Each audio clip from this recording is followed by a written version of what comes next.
southwest of England.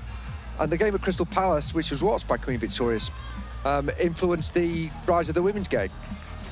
So, and the development of the sport, the last time it was in the Olympics was actually in the London Olympics in 1948, where games were played in Wembley, seen by thousands of people. And I mean, we're really looking forward to seeing it possibly 2024, 28, as Bob DeMarco said. And that's the pathway that we are looking for.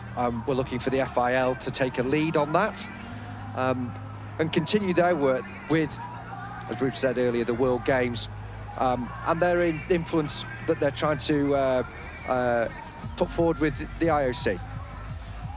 Yeah, and now we see some of the Pool C results that took place. Israel won that group, just defeating the Czech Republic. Israel had a really strong World Cup. They've moved up the world rankings to secure a 6th place finish. But China for the first time and Belgium for the first time qualified for this World Cup. Really excited to see those countries starting to play. Yes, and as I mentioned earlier about China, but just drawing onto the Netherlands and Belgium does mean that Europe is the most competitive area of the world in terms of countries playing. That just means that there's increased pressure on all the top teams as the sport begins to spread, and that can only be a benefit to everybody.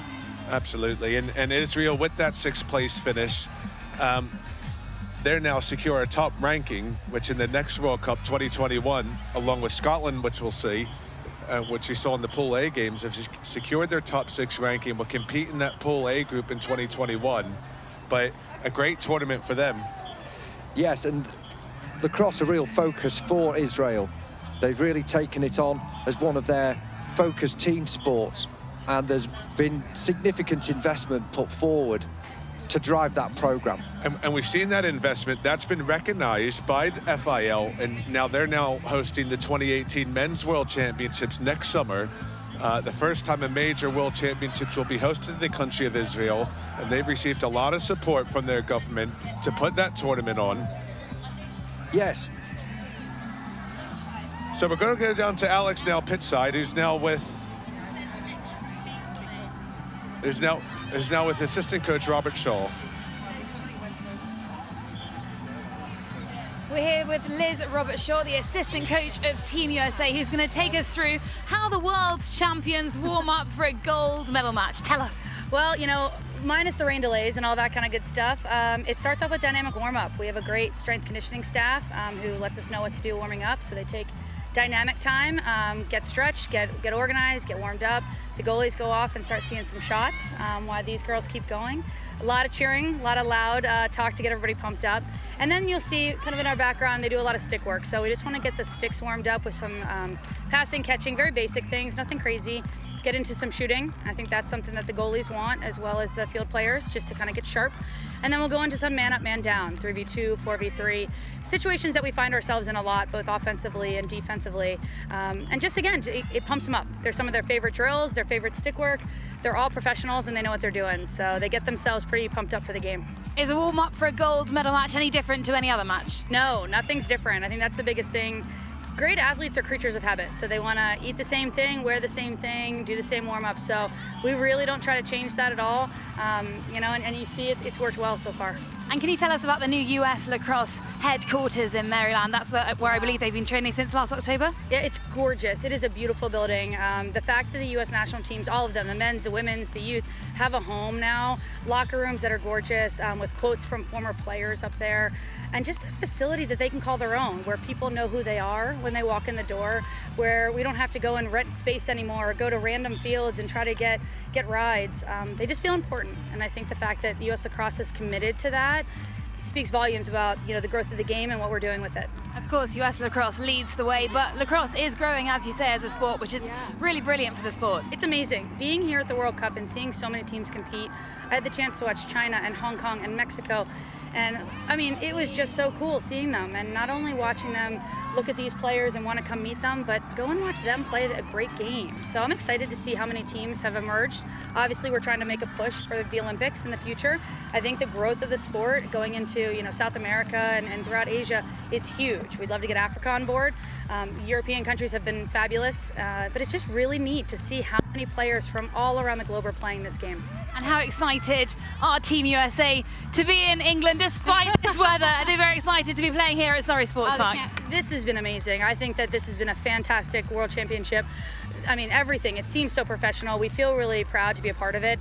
They are very excited. I think there's a lot of nervous energy that's been happening over the past, 24 hours. But it's just been brilliant. Obviously, I'd love no rain, but we'll take it. It's been a gorgeous 2 weeks here, and I know we just want to get the game started.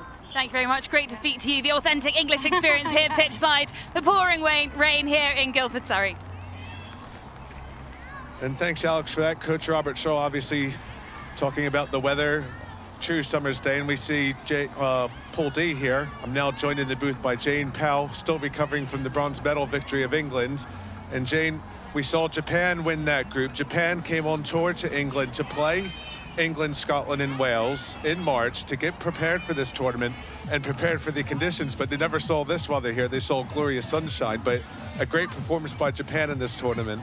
Yes, and they absolutely won that pool convincingly. If you look at the points there and then the goal difference, plus 75, that's a phenomenal winning of that group. Unfortunately, it probably didn't give them tough enough games to go into the next stage almost. And I think that's why they came on that tour, to get that tough competition that would prepare them. But unfortunately, in a game where they dominated early in the playing game, they lost to Israel on a golden goal. They were really in control of that game, but didn't convert their scoring chances when they had them. Yeah, that's absolutely right. And Israel seemed to be the experts at the golden goal.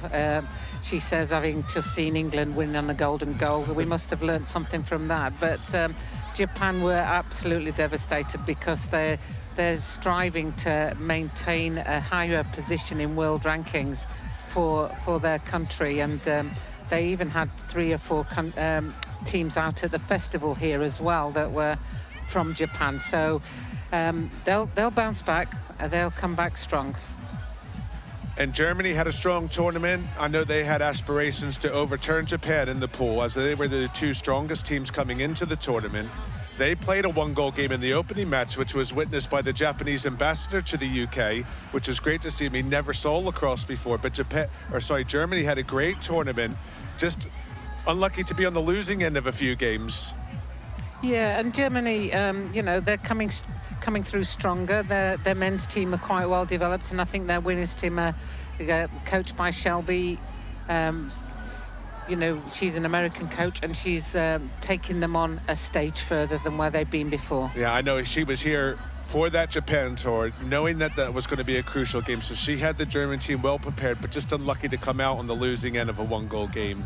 Yeah, and it, this game is so easy to shift from 1 goal up to 1 goal down. So they were unlucky on that one. So we're about to go down to pitch side. I see Alex is with another member of the Canadian bench. Over to you, Alex. Yeah. What would you like me to introduce you as? We're now with Gary Gate, assistant manager of Canada, who's going to take us through how the Canadians warm up for a game as huge as this one. Well, it's tough. The weather, a little lightning delay. You got to get back out here, get back on the pitch, and get after it. And right now, our team's out there getting their sticks ready, getting prepared, and getting physically warm. And we played through plenty of practices and games in this type of weather. It's typical Canadian weather, so we don't mind it at all. How often do Team Canada train throughout the year all together? We train about 4 times throughout the year, and we get together and in Canada, North America, we travel down to the U.S. and play a lot of the college teams down there, and really try and give ourselves the best chance to be prepared for this tournament. And so far, so good. We're right where we wanted to be in the championship game. And Canada have 2 of the best centre draw takers in the world. What's the secret, Gary? There's definitely a lot to do with technique and understanding the draw and the sticks, and it's really a science to it. And they're very good students of the game. both college coaches, so they focus on it. They try and teach young players how to take the draw. So they have a great understanding, and they've practiced quite a bit, so they have great technique. You're an influential figure within the world of lacrosse. Can you tell us more about the growth of the sport? Do you see it developing?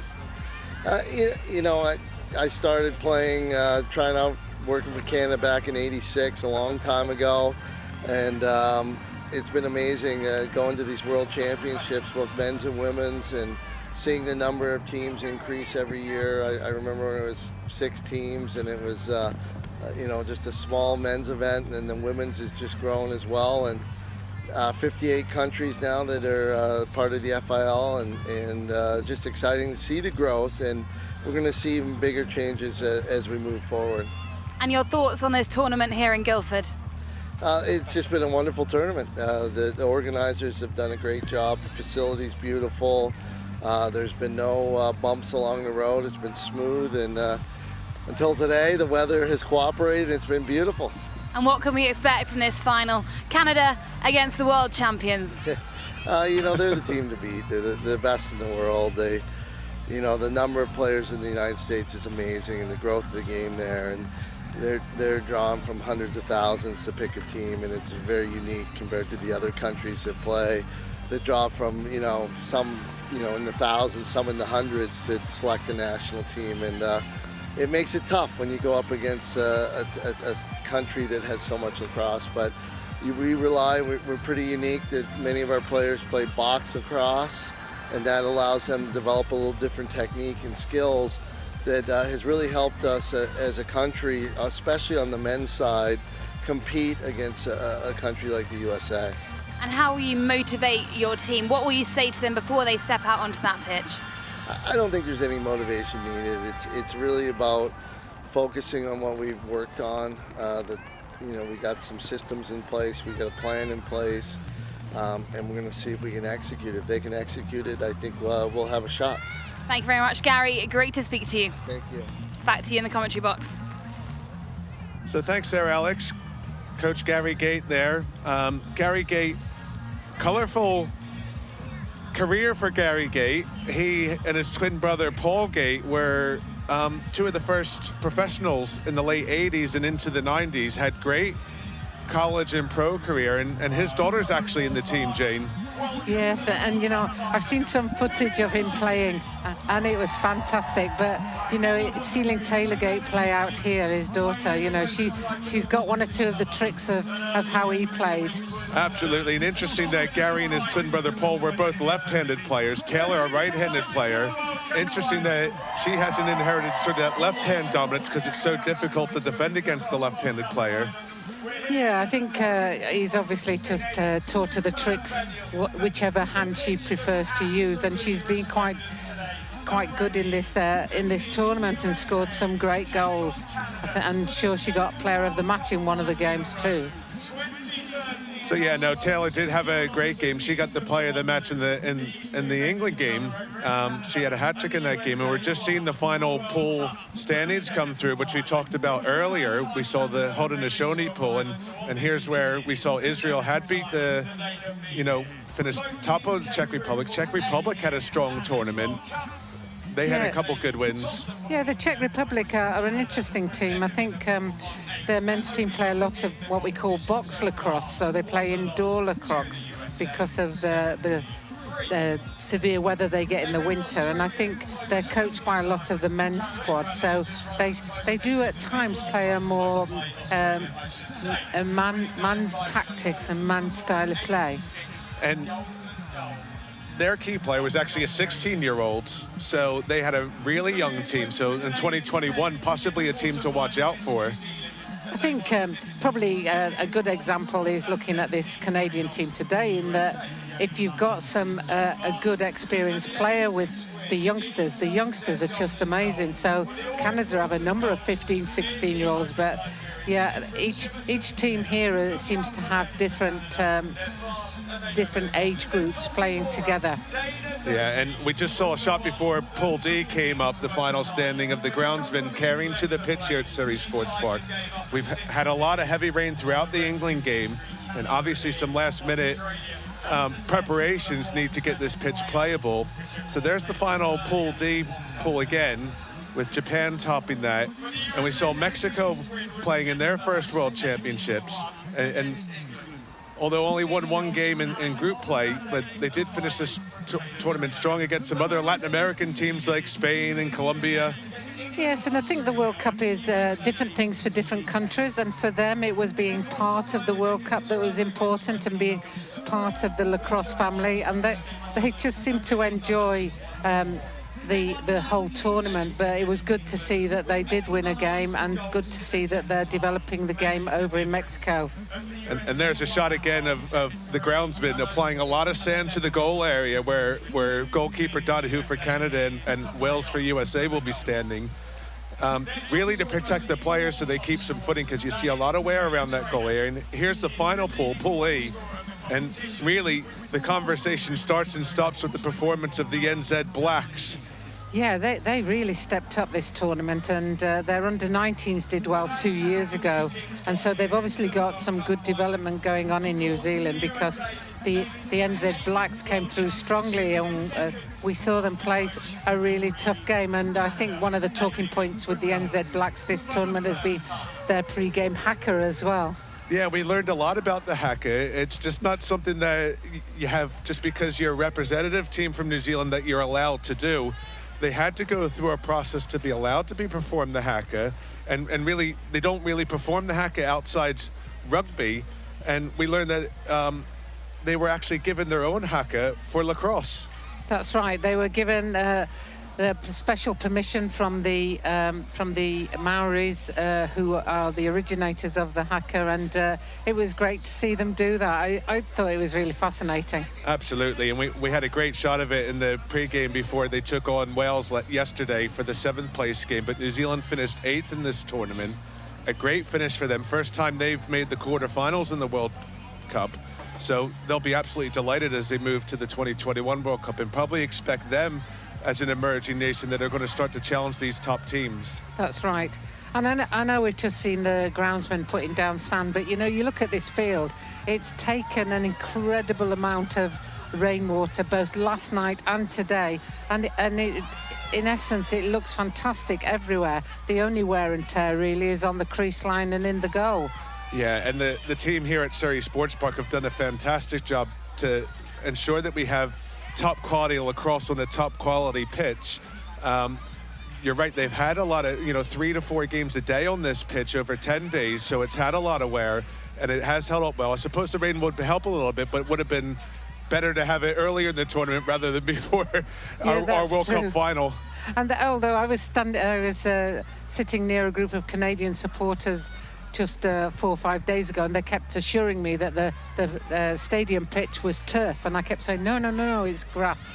So that's how good this grass is, and this is how hard the groundsman works, and he's doing a fantastic job there, just straightening it out, just making it much safer to play on, and he'll throw some sand down in a minute just to give them a bit more protection.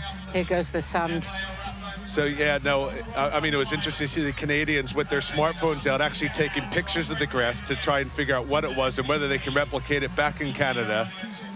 The weather conditions, I suppose, in Canada, a lot different than what we experience here, and a lot of artificial surfaces, but they've been well impressed with the playing surface here in England. Yeah, and it's much easier for the body as players to play on grass, because there's been 1 or 2 hard challenges, but actually when you get bumped down on grass, you don't graze yourself so much, or it doesn't hurt so much. And yesterday at the World Cup here, it was the rankings day where teams played their final placing games, and that was largely based on how they performed early in the tournament, all playing, Scotland and Israel with a 5th place game, and Wales and Israel with the 7th place game, but everyone was essentially playing for their world ranking to be seeded for the 2021 World Cup. Yeah, so as we look at pitch 1, they're the top 3 places after the medal game. So we're reading from bottom upwards, it's 5th, 6th, 7th, 8th, 9th, 10th. So you can quickly work out there which position is which, because if they won it, then they took the first place of those 2 matches. And we know that the home nations are very competitive, and fierce rivalries between England, Scotland and Wales. and Scotland for the first time have finished above Wales in a World Cup. Wales have been relegated, having lost the game against Israel in the placing playoffs. They're now relegated into the pools that we saw, Pool B or C, D, or E they'll be drawn into for the next World Cup, and Scotland retain their position as a top 6 seeded country, winning that 5th place game. They performed really well in this tournament. Yes, I would say that Scotland, they didn't overperform, but they performed to the best that they could perform, and they did exceptionally well and managed to finish in 5th place. And I would say that Wales underperformed a little, really. Yeah, I mean, both teams finished on highs by winning yesterday, but I think Scotland, having to compete against the likes of USA and Canada and Australia, found it really difficult at the start, but when they needed to perform to secure their ranking, they beat New Zealand in the playoff for the placing game, and then probably saved their best performance yesterday against a really strong Israel team. Yes, and I think another thing that upset Wales was they actually picked up a number of injuries. So they weren't fit enough by the end of the tournament. They didn't have enough fit players, to be able to compete. So we're now going to go down to Alex, who's now with the groundsman, to talk about the pitch. We're here with Ian Main, one of the groundsmen here at Surrey Sports Park. We're experiencing some very wet weather here, but you've been trying to make things a little bit better. You've been sorting out the crease, the goal circle, to make it more playable. Can you explain what you've been doing? Thank you. Yeah, basically we've had a fairly aggressive timetable over the last 10 days. And because of that, we've got a dish in the goal. Due to an awful lot of rain that we've had in the last 4 or 5 hours, and the dish has filled up with water, and now we're just trying to drain it. So basically remove the wetness out of it and then add a drying material across the top of it. So now safe to play, very playable. It's now playable in my opinion now, and then we'll do some more remedial work at half time. And of course, if the game goes into overtime like the bronze medal match, I'm assuming there'll be more work then. There certainly will be more work then, yes. No, we're here on call and we'll do what we can to get it played. Thank you very much, Ian. Thank you for your hard work. Ahead of the final, the USA take on Canada in around 20 minutes' time. Thanks for that, Alex. And we hear there the amount of preparation that needs to take place to get this pitch ready, and I'm sure it'll be ready for the start of this game with just under 15 minutes to go. But this event, of course, wouldn't be possible without the help of volunteers who've made this year's World Cup a great success. Alex spoke earlier with a few of them, and this is what they had to say. We're here on the Rathbones pitch with 4 of the 200 volunteers who've been working tirelessly throughout the duration of the World Cup. Lou, Sasha, Kate, let's not forget their mascot, Regina. Let's find out a little bit about what they've been doing, working so hard. Can you tell us about your role? Yeah, so I'm a team liaison officer. I'm looking after Australia and China. That involves all sorts of different things, from helping Sasha with their ice baths to booking restaurants, finding solutions to very minor problems like missing tape and that sort of thing, and then booking meeting rooms, practice pitches, and just being the link between them and the event organisers. And Sasha, I hear your code name is Elsa. Can you explain why? I'm in charge of the ice machines. So several of the teams have been given the option of having ice after their matches for their ice baths. So I'm the ice queen, and obviously it's just something that's stuck. So, but it's been great in there because I'm also changing room corridor monitor. So I've been sort of in the heart of the action. I've met all the teams, all the coaches, which is lovely because I knew nothing about lacrosse before I started. So it's been a really good time. I've had a great time. And Kate, you've also been speaking a special kind of code this week. Yes, I certainly have. I've been doing the stats here, and there's a whole different lingo that we have to talk. And so we're always talking in code for everything. When there's a turnover, there's about 3 different things that we have to say. So we're saying like CT and B and O, and it's just quite crazy, even if you do know lacrosse, to try and speak the new lingo. Thank you very much. And finally, Regina, are you having a good time?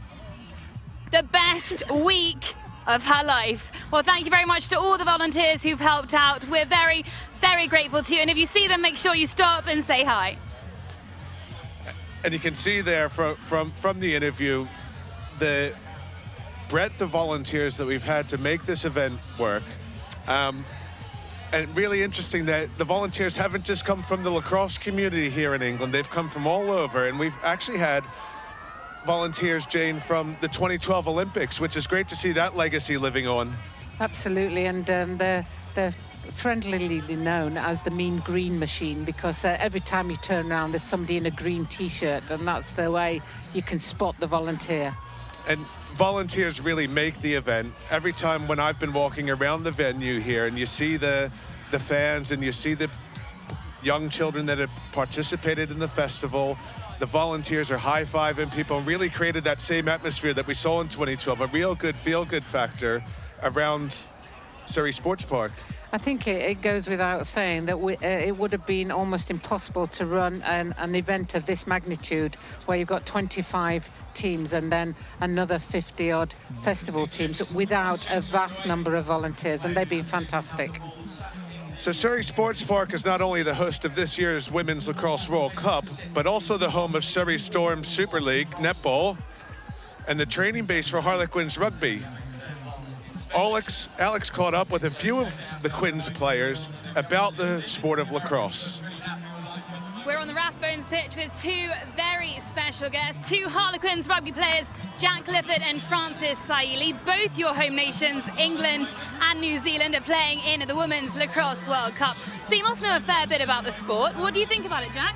I mean, it's a great sport. I've actually only played it once when I was back at school. We played the local girls' school, but I don't think we ended up winning. But no, it's a great sport, and I mean, it's looking at kind of the setup out here and all of you lot playing. It's just great. And Francis, what do you think? Harder than it looks? Definitely harder than it looks. I've only just started playing like 30 seconds ago, so the girls have been teaching me a few skills, and yeah, it's pretty sweet, eh? So looking forward to doing a little bit more. So what do you think? A challenge take on the girls? All I say is bring it on. First to 25, 3, 2, 1, go!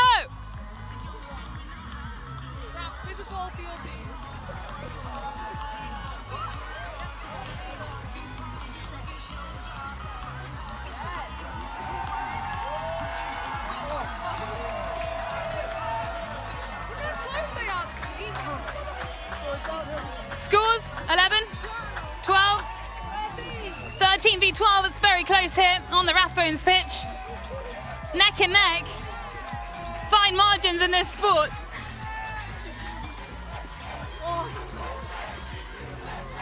Very tense here, as you can see.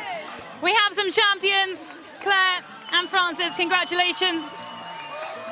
So you said it was harder than it looks, but you made that look easy. I'd like to thank my sponsors. No, I'm kidding. No, that was good. That was good. And Jack, did you forget the rules or something? I mean, I don't know. I feel I've let the team down. I've let my country down. I just don't know what to do. I'm just sorry. Sorry. Well, we have a winner. The All Blacks won the rebound challenge. There we see the Quins players, Jane. It's not a difficult sport to pick up, and maybe Jack should stick to rugby. I think he's very much a rugby player, just having a look at that little episode there. So here's the teams. Here's Canada for today. And Donahue, the goalkeeper, had a massive game. She got player of the match in semi-final. She was the real key, and she's going to be really important to the Canadian team today with all the shots that she saved in that semi-final, because the US will have their opportunities. Yes, I think she'll be up against slightly different firepower from some of the USA attackers, but Donahue was amazing in the semi-final. And then the other one to talk about is Dana Dobby. She is a very experienced player. She really leads the Canadian attack and really guides them, directs them. And here's the USA team. USA, Kayla Traynor is leading scorer of the tournament so far, yeah, and a contender 24 for goals, I think, so far. Contender for player of the tournament. The other key player is Taylor Cummings, who takes a lot of the center draws. She was 3-time player of the year in America, but not necessarily just a draw player, but very effective in the midfield, scoring lots of goals and helping this USA team. Yes, and the other one that I like is Tumalo. Yeah, she's got great stick handling skills, and it's just, she's exciting around the goal. Yeah, the USA have Tumalo and they have Traynor. Traynor, strong, physical, but quick. And Tumalo's that short, shifty player. I think the other player to look out for in USA is Devin Wills in goal. She had it, even though USA came away with a comfortable victory in the end, Wills didn't have a strong game at all.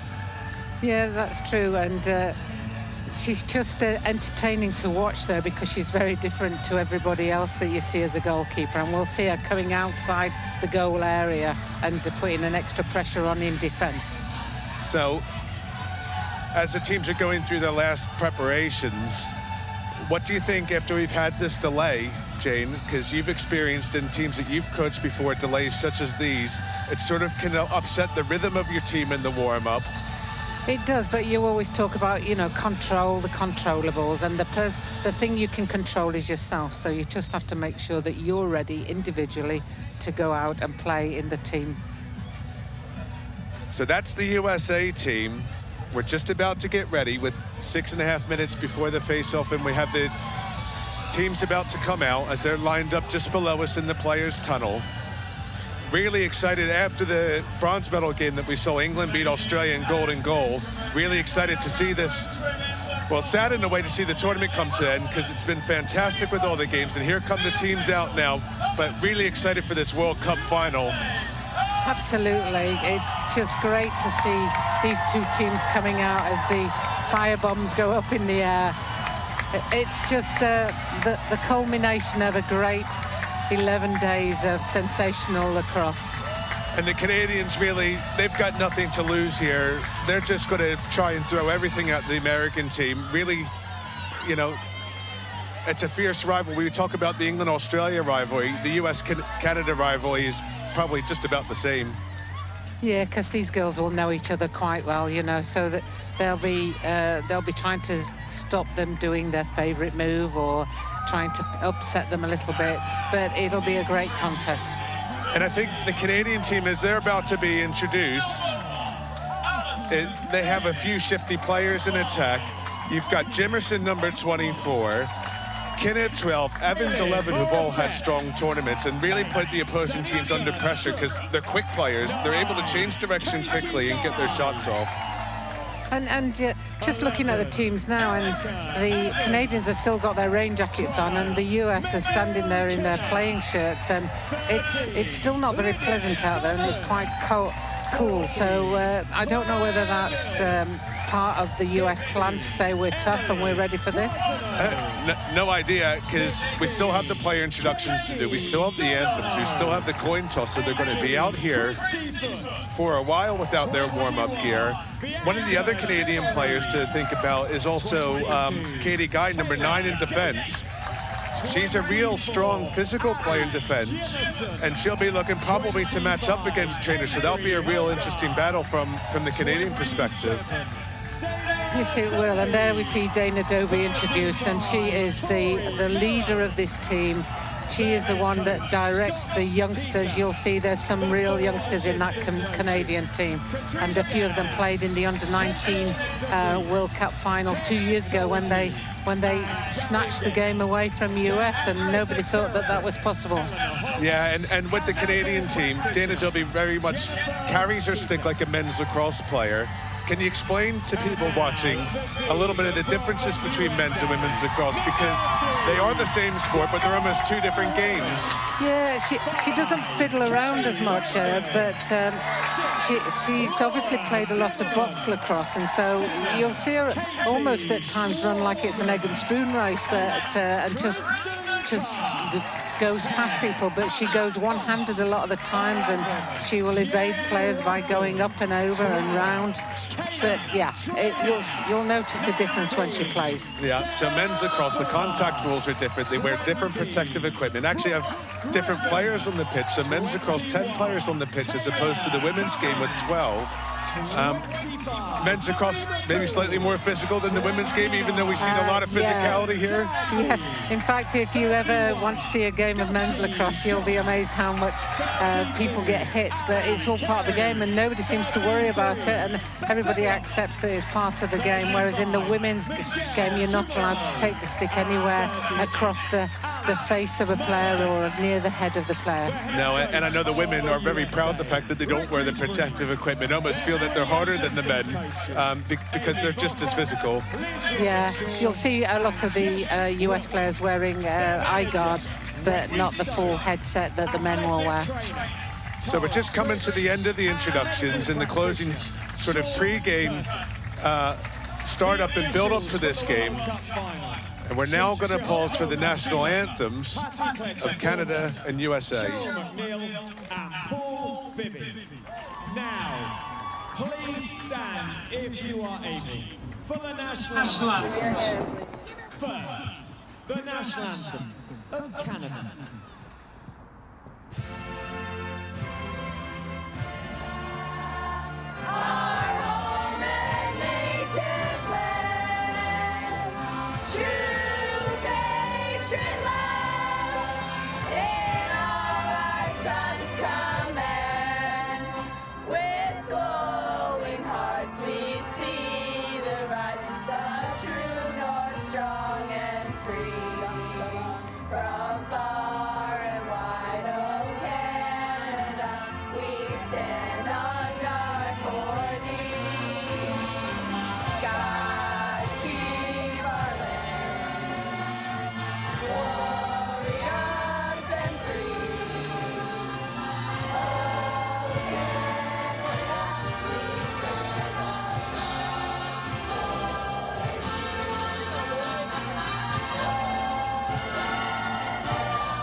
And now, the national anthem of the United States of America.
And there we have the anthems for both teams. They're just now going to shake hands before the start of the game.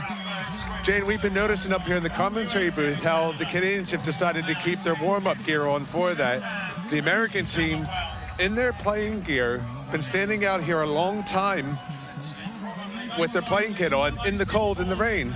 Yeah, but if you looked at them as the camera went along there, they had their game faces on, and they're taking this game. It's a World Cup final, and although they've beaten Canada in the pool games, this is a serious match now, and they know that they've got to play to the best of their ability.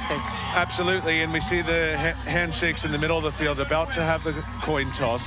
And I suppose a great bronze medal win for England, but great to see Paul Bibby there in the middle of the field, our top official for England, getting the gold medal game to do. Yeah, and I think that helps, you know, because if the game progresses to a high level, you need the officials to also progress at the same time. Otherwise, your players get into sloppy habits and they don't perform to the level they need to.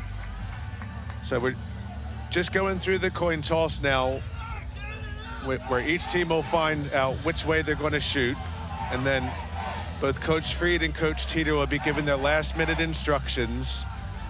And we're starting to, the crowd is starting to file back in, but umbrellas up, so rain's still coming down. We have a sold-out crowd here, but whether they all make it out of the Hospitality Tent and Fan Fest to see the game will remain to be seen.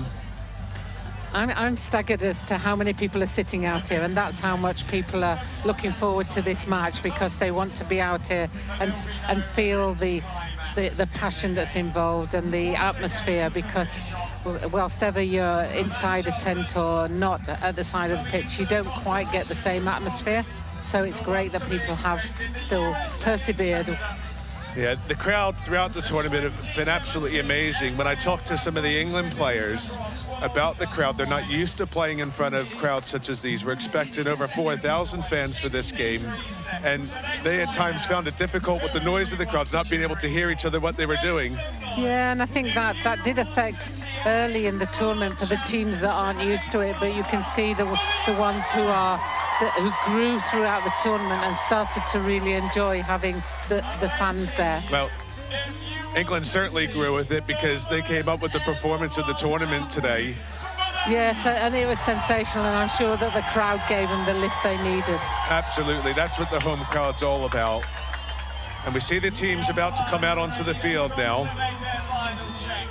So USA in their final huddle. So Captain Bullard and Captain Wills will be given their final instructions to get their team ready. And we see to the left-hand side of the screen, the Canadian team doing the same. And Dana Dobie, she'll be having that team ready from this first draw. She'll be trying to relax the youngsters, but she'll also be saying, you know, we can cause an upset. We can do this. Imagine, you know, they're expected to win. We're not. So let's go out and enjoy it. Let's have some fun. Absolutely, and Morissette, number 6 for Canada, has been on the draw earlier in the tournament, but she hasn't recently. Dana Dobie in the Canadian match took a lot of the draws. So do you think Morissette, we see her walking to the center from our commentary position, looks like she is going to take the first one. Yes, and her percentage, I mean, she's done 136 out of 60 at the moment, so she's still a good draw specialist, and Dana Dobie is just on the edge there, and I suspect that Morissette will try and send it in her direction so that she can come up with the first possession. Yeah, Taylor Cummings, a world-class midfielder, though. She's done well on the draws and been USA's best draw person. We're just about to get started. Looks like the rain's starting to clear here, and it's brightening up just a little bit. But we're set and ready to go. Cummings draws it back. USA attacking right to left. And they come away with the first ball. That's Marie McCool with the ball. She finds Trainer. Expect the ball to be in her stick a lot. Leading scorer of the tournament, but a good check there by Evans. Sorry, Kinna. And looks like she face-marked Hannah Nielsen of Australia out the semi-final game. Looks like she's doing the same in this game. She's completely marking out Trainer. But USA attack with Schwartzman. She's had a great tournament, as has Cummings with the ball. Now she steps inside, and a great first save by Donahue. She's the key to Canada at the back there. And interestingly, she steps out of the goal circle for a Canadian player to pick the ball up. And you see USA, they've got a lot of pressure in this attacking third, but Trainer's hung up on the goal circle with Kinna there. Kinna comes over to Guy.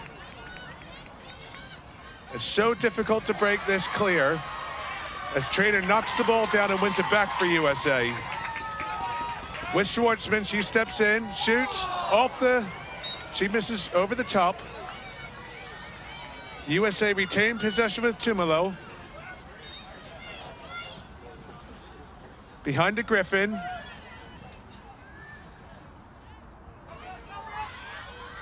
Boissonneau marking her. Up top to Cummings. She goes against Evans. Schwartzman with it, drops it. Canada put the pressure on in midfield, but USA will pick it up with Carr. Very nervous start from both teams at the moment. Nervous start, but when you have this wet weather, the crosses are made of leather, the pockets, and sometimes they harden up, and the players aren't used to playing it, and sometimes we'll drop the ball just like that. But there's the first goal from USA. Oss comes around, finishes low against Donahue, and USA are up 1-0.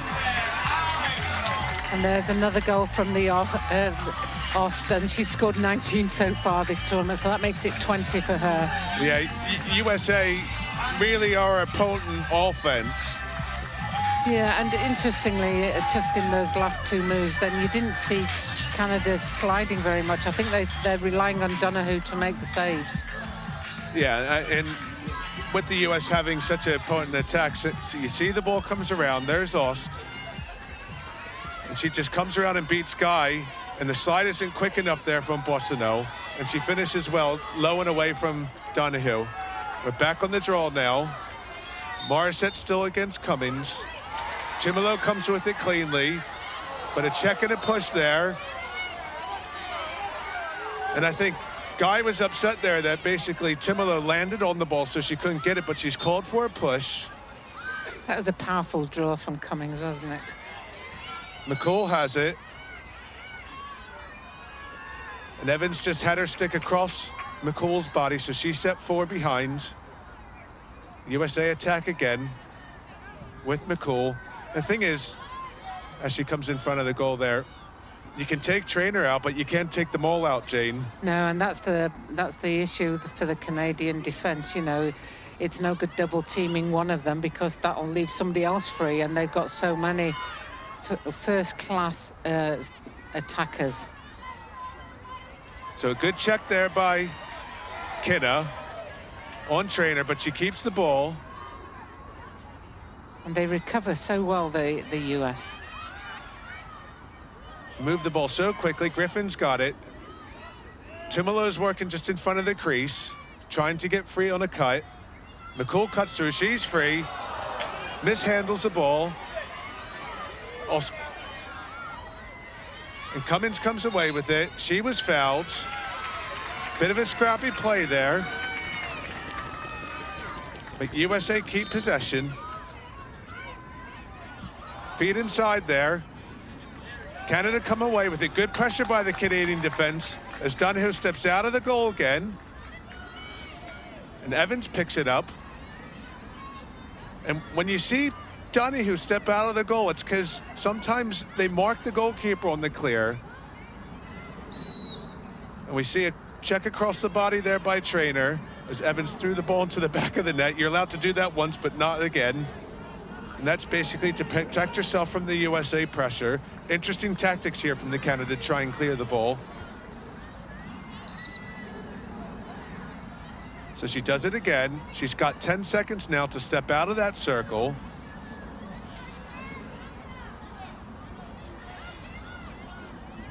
She circles around, taking all 10 seconds. She steps out now. And they'll look to clear it. And a risky pass there. And again, Canada really worried about this USA pressure. We saw England cope with it well in their semi-final game to start with, but Canada haven't done so. No, and it's almost like they want to wind the clock down by putting the field player inside the crease area and take 10 seconds almost each time. So almost like the high press in football that you see a lot of countries do, put the pressure on to try and win the ball back quickly. Schwartzman with it. She drives against Guy, shoots over the top. But the ever-disciplined USA have always got the attacker beyond, so that once that shot goes out and the nearest player gets the ball, it's almost exclusively a US player. So Trainer's got it. You see Freed giving some instructions to his team there about how the attack is going, because Canada's defended well. USA have had shots, but... And a good save there. Good save. Canada just not able to get the ball at the attacking third, or sorry, defending third when they have the ball, as Cummings drives against Evans. Timolo has it. She finds Schwartzman up top, loses it. Ball's on the floor. Canada trying to come up with it with Gate. But US retained possession again. Good ground ball there by Ost, the goal scorer. She looks to draw shooting space. Not given. Cummings has it. Again, good defense by Canada.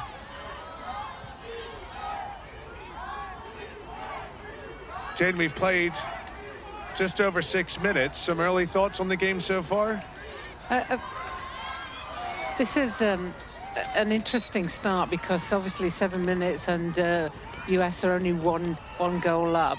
It's quite low scoring for the mighty US, but Canada are doing a great job of defending and just slowing down the clock almost. But here we see US driving again, But they seem to be making errors, US, in that area, because normally we'd see that ball fed in and that would have finished with a goal. Yeah, we saw the US make some changes, but as James, you point out, they're feeding those players in front, but not coming away with the shots. And we see Canada try to clear again with Evans. She passes in front to Bossino. They try to come out this time, but another terrible pass by her. That was well read. And a goal. And I think Donahoe was drawn out of the goal mouth there and had to run back quickly. I'm not sure she was set for that shot. Yeah, a long looping pass by Boissonneau there. Bullard was right there to intercept it, and really that was easy pickings for her. Yeah, it's almost looked like an attacking drill in practice, wasn't it, where the defenders throw it out to the attack and then see if they can defend against it. Yeah, you see the finish here. A good shot over the shoulder of Donoghue off her stick side. And she had to scramble back in, just as you said, Jane. And here's the goal again. Bullard finishes well. Almost a nice assist by Boissonneau, though. Yeah, absolutely. When the defender throws it out straight into the attacker's stick, that's a tough one. So it's USA 2, Canada 0. Just over 7 minutes played. And it'll be really interesting to see how USA come out if they win this draw again, because they've missed a few chances, not been able to make that connecting pass. And we've had Carey now come into the draw for USA as Cummings is having a rest. And interestingly, I don't think Adobe's had possession of the ball yet. Well, I don't think Canada's had possession of the ball yet. It's been all USA to start as they win the ball again. Now in lacrosse, Jane, we know that there's 18 players in the squad and 12 on the pitch. When a player substitute, they can come back on. That's right. So you can substitute as many times as you like during the game. Obviously, you have to be careful about when that is, and often tactically as well when you change. Well, you almost have to with the fast-paced nature of the game. USA made their first few changes. Canada pretty much sticking with the 12 they've started. As Trainers now got it behind, with Kinna marking her. Trainer gets a step. Bullard's there. She steps inside Gate, but Gate defends well with Kinna to help. Trainer's now got it behind. She gets a step on Kinna, looking to feed. Chimilo's got it.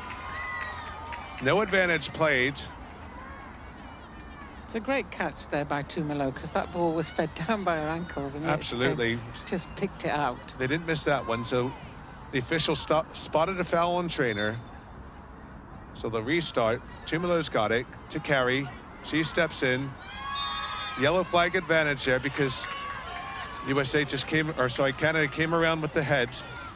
So Carey's going to get a free position shot from the 11-meter arc. Good chance here for USA.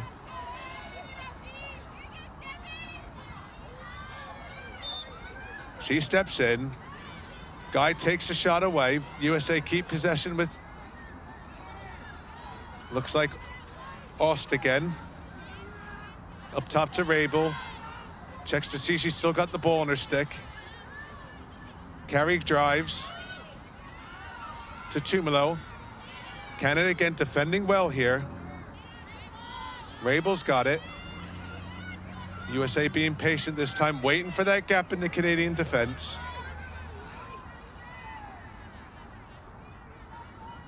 Ost comes out from behind. She feeds up top to Rabel. A great defense there by Canada. I think that was Guy there that took the ball off Rabel.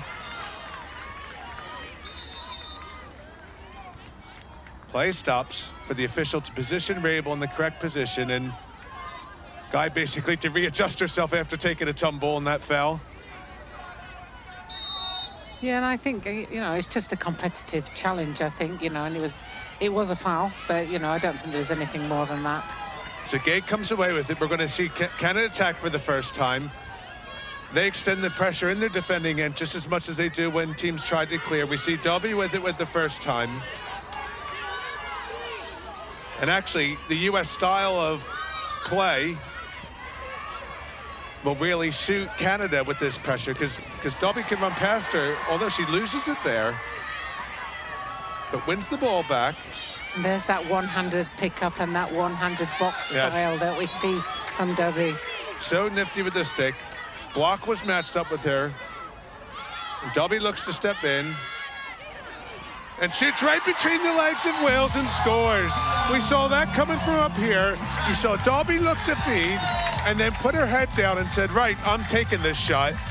She is the absolute class professional in this Canadian team.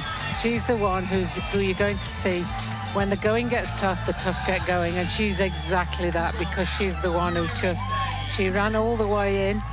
So you see Dobby, she looked to pass and then turned her head and shot it. Quick release.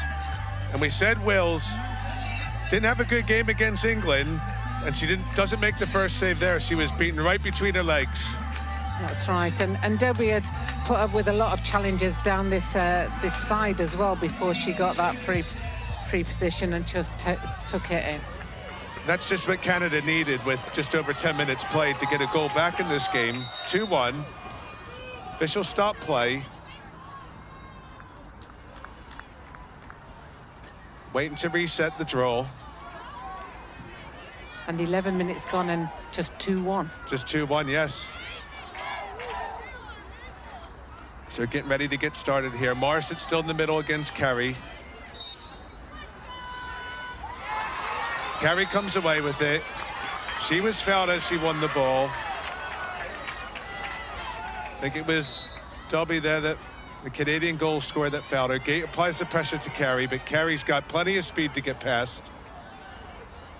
And another loose pass. Good Canadian pressure there, but Traynor does it almost as the opposite end as what Dobby did, wins the ball well. Bullard feeds inside. That wasn't on. And Donahue has it. And Donahue has it. The pressure at each end is really telling, and we're seeing one or two loose balls, loose throws, and poor collection skills. So USA set up to defend this clear, as Canada are really just almost time wasting, but messing about, taking their time. And this is why the game's so close, because they're just taking time off the clock here. They haven't cleared it that successfully, but they tried to there. There's a push by Bullard, as Evans was coming away with it. And Canada really doing some tactics here that we've not seen in the tournament, and USA possibly not prepared for, as Dobby finds that Chevery unmarked. And USA extend the pressure out as Morissette steps over against Rabel. And Rabel, that was a clear foul, because she wrapped around the body and checked into the body.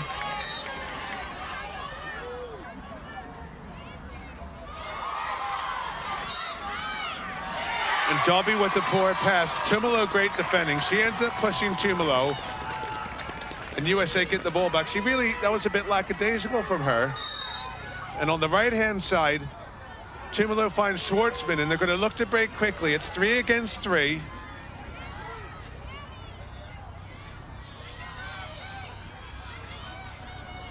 Schwartzman handles the pressure, but a good check there by Guy on goal scorer Ost. And the US have just substituted 4 or 5 players, you know, so they're rotating their bench quite a lot at the moment. And there's a great cut by McCall and a great goal. Canadian defense caught ball watching there, and as soon as that happened, McCall cut in behind the Canadian defense, and a bit of a lapse in concentration there. Yes, and I think, you know, because the Canada are having to defend a lot, if any lapse of concentration, the US will take advantage of, and we saw a great goal there. So a great play there by Tumalo to win the ball back against Dobby. They came away with Schwartzman bringing the ball down, and just that quick fire attack that can change so quickly. From 2-1 we go to 3-1, and the pressure's back on Canada now. And Dobby comes in to take the centre draw. So there's the goal from McCall. It was Kinner that got caught ball watching. There, you see, she wasn't even looking in the right direction there. McCall just slid in right behind her. It was a great cut by McCall. Yeah, great pace. and she finished well. I almost call it a ponytail cut in lacrosse, where as soon as the attacker sees the ponytail in the back of the head of the defender, that's when you cut. And that's what McCool did there. See, Dana Dobie now comes into the draw for Canada. Just a bit of a change for Canada. Taylor Cummings is back in for USA.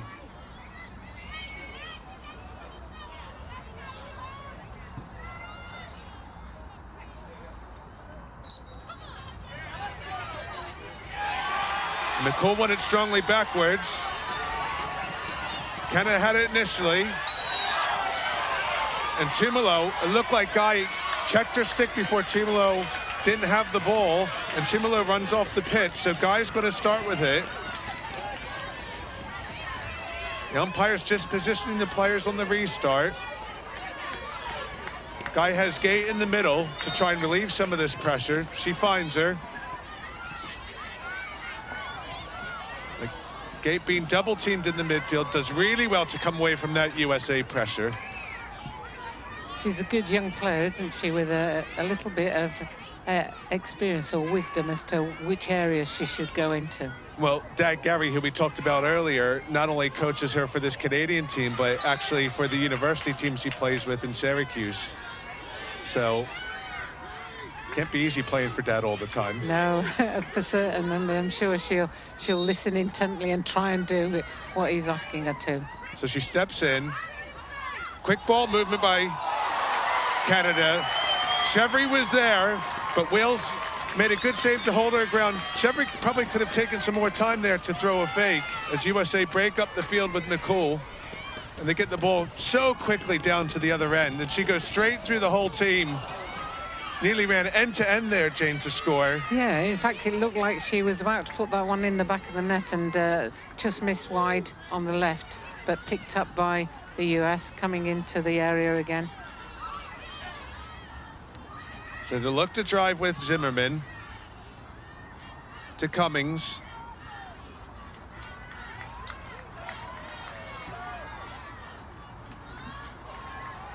Another loose ball behind. USA not being the cleanest with the ball at the minute. Tumalo has it. Up top to Zimmerman. Looking for that gap in the Canadian defense. Ost has it now.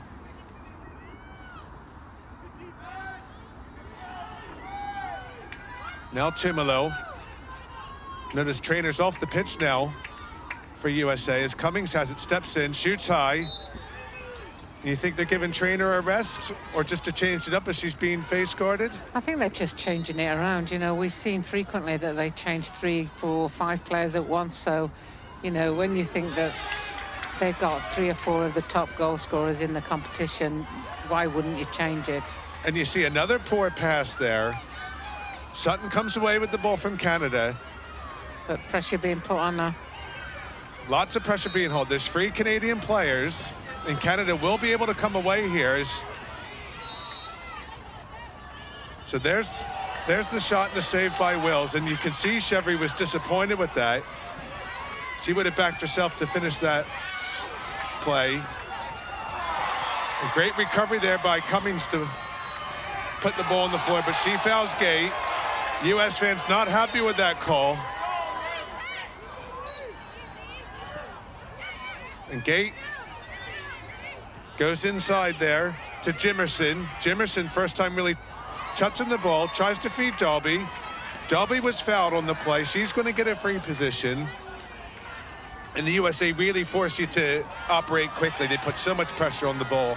I think the problem, or the issue is that, you know, when Dobby gets the ball, everybody wants to stop her. So, you know, we'll see that a few times when she picks up the ball, she'll get bumped around and the goalkeeper's out the net. Oh, off the post. Dobby hit the post.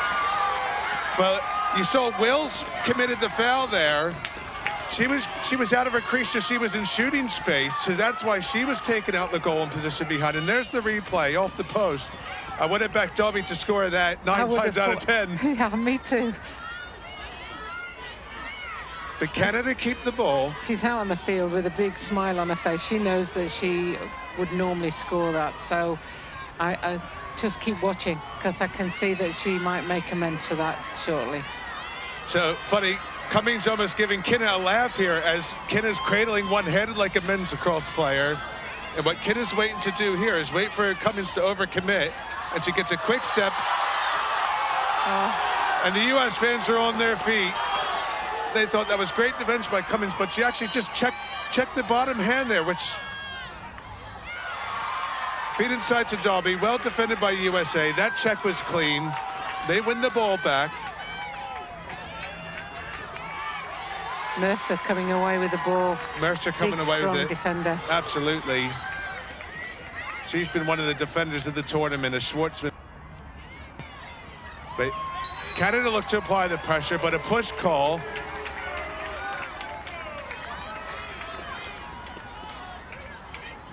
USA 3, Canada 1. 11:40 left to play. Zimmerman's got the ball. She runs straight through. And you see the USA starting to force things a little bit, because they would expect to have a lot more goals than this at this stage of the game. Yeah, I think they'd certainly be looking for at least half a dozen, if not a few more at half-time. But there's still 11 minutes to go, and I've seen this US team don't look like they changed much, but suddenly the score keeps adding up. So Ost has the ball behind. Guy marking her from Canada. USA making a couple changes as Trainer comes back onto the field. Ost drives. And really, Guy, she's a physical player, didn't really have her feet moving there. So she fouls Ost. She's positioned 4 meters behind.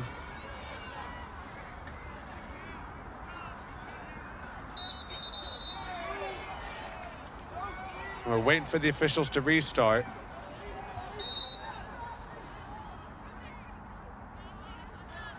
Another feed. And again, you can see the USA continually looking to force those passes, because they would expect to have a lot more than 3 goals at this stage. Yes, and whilst the rain stopped, it's a cool day, you know, so that must have an impact on the handling skills that we're seeing as well. But the Canadian defense has been good so far. Rabel's got the ball. She feeds inside. Ost wasn't ready for it. She drops it, and Canada with it. Again, great D, Canada.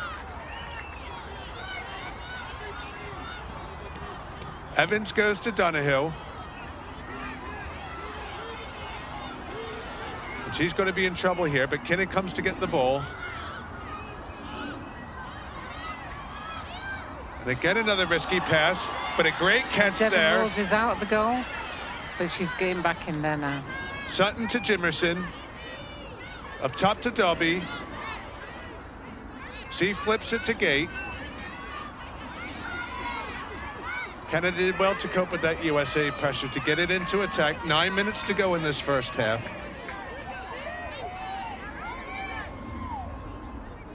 Morissette steps the ball across. Gates got it. Carr marking her. And they lose it. And you see what the Canadian tactic is. They're trying to get a 3v2 play on the restraining line to catch the US off ground, but they haven't managed to work yet. Trainer's got it. Morissette defending.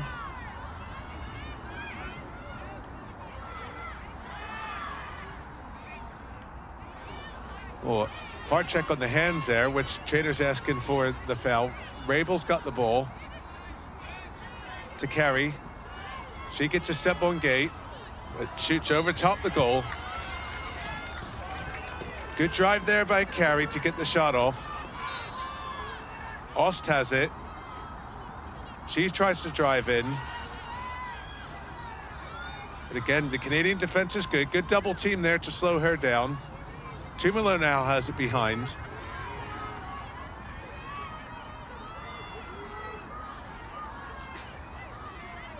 To carry up top against Gate again. Rabel has it now. A good bump there by Morissette. And that was an empty check by Rabel. She lost it. Good D Canada. Good double team there by Morissette. Yeah, great defending by Canada, and they put the pressure on Rabel a couple of times, and she's spilled it a couple of times. So Canada come away with it now. So Evans uses her speed to Jimerson. Great break here. Let's see what's going to happen here. We could have another dangerous shot. As Chevry is going to go all for 2 minutes. That's what's happened. She shot the ball with the defender in front of her. It was actually a really good fast break. But Chevry now has had 2 chances right in front of the USA goal. But she shot one at Wales the first time and then shot right against the USA defender Doughty there.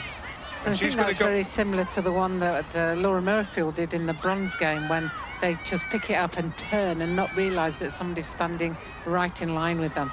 Yeah, absolutely. So USA now with a great chance here as they have a player advantage for 2 minutes with Chevry off the pitch.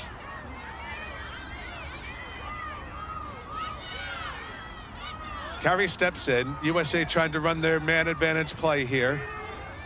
Up top to Carey. Canada plays a zone defense to stop this. USA just taking their time as Rabel has it now. She feeds Tumalo. And that was a great finish by Tumalo. Stepped inside her defender. Great left-handed shot as she finished. Yes, and that's where you see the class of the USA team, because they very rarely don't score when they're a manner. So USA now, they take a 4-1 lead against Canada, and it looks like we're going to have a timeout here.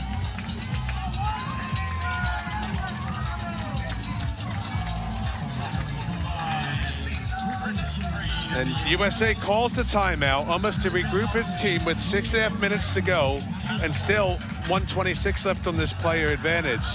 Yeah, so there's still chance for USA to score again whilst this player has been off, and that's why it's so crucial that your team are disciplined and stay on the pitch, because it's hard work anyway playing against US, but to play 12 against 11 is even harder. Yeah, you can see the Canadians have had a plan for the US. They've really slowed them down in this opening half with 6:27 left to play.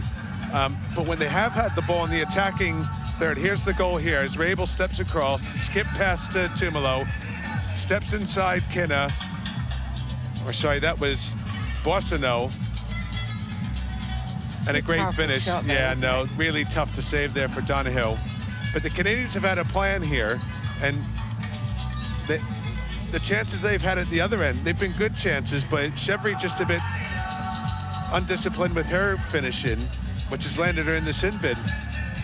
Yeah, and Ricky Freed talking to his players here, reinforcing his game plan, making sure that they all know what they're doing, and at the other end, Gary Gate speaking to the players. And it'll be interesting to see what Freed does. Maybe he's called a timeout here about maybe how to adjust how they defend this clear, because after a wobbly start by Canada, they've had some breaks in transition, Jane, with the way they've set up. Yeah, and they've had their chances, haven't they? They've managed to get down there, and I'm still reeling from the miss by Dobie, if I'm honest. You know, an empty goal, and normally you'd have put your house on that one, that it was going in the back of the net. Yeah, that was a key point in this first half, because that would have made it 3-2. But now USA 4, Canada 1. We come out of the timeout. Dobie's back in the center against Carey.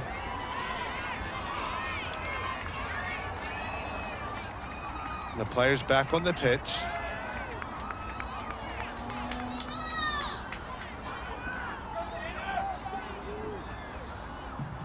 So we're about to restart play. Canada still with Chevry in the box. Canada really needs a key draw here to get a possession. Yeah, both players trying to get their stick in the prime position to be able to win this one. Dana Dobie definitely waits until that stick's in the right spot, and she won't have that draw set until, or called until, she has the ball really where she wants it. And in a previous game, she was penalised without the draw even taking place. I think it was against England. We can see there, Carey's really pushing on the stick of Dubby there. That's a great shot to see that, and that's why Dubby's not happy with that draw. But we're ready to go now. And it's drawn. Dubby comes away with it.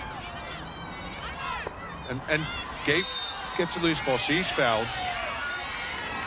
Good draw win there for Canada, and that will make them feel better, because this is the problem in, or it could be a problem in lacrosse, is that you can concede a goal and then the opposition have still got the ball, because you've got this draw situation where either team can win it.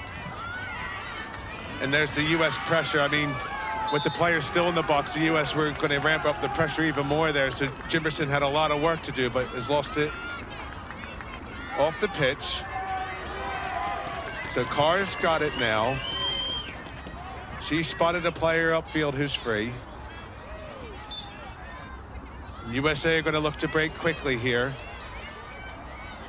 Looks like Griffin with the ball, bringing it forward down the right side. Boissonneau marking her, trying to slow down this American attack. Griffin steps around her. She passes to Oss behind. Appears Canada are offside at the minute. Yeah, because they're a man down. There's still 40 seconds, I think, left of the yellow card offence, and one of the attackers getting carried away there and stepping over the line. You have to keep 4 players back in that attacking area. Morissette steps across as Chevry's yellow card's finished. Teams are back to full strength.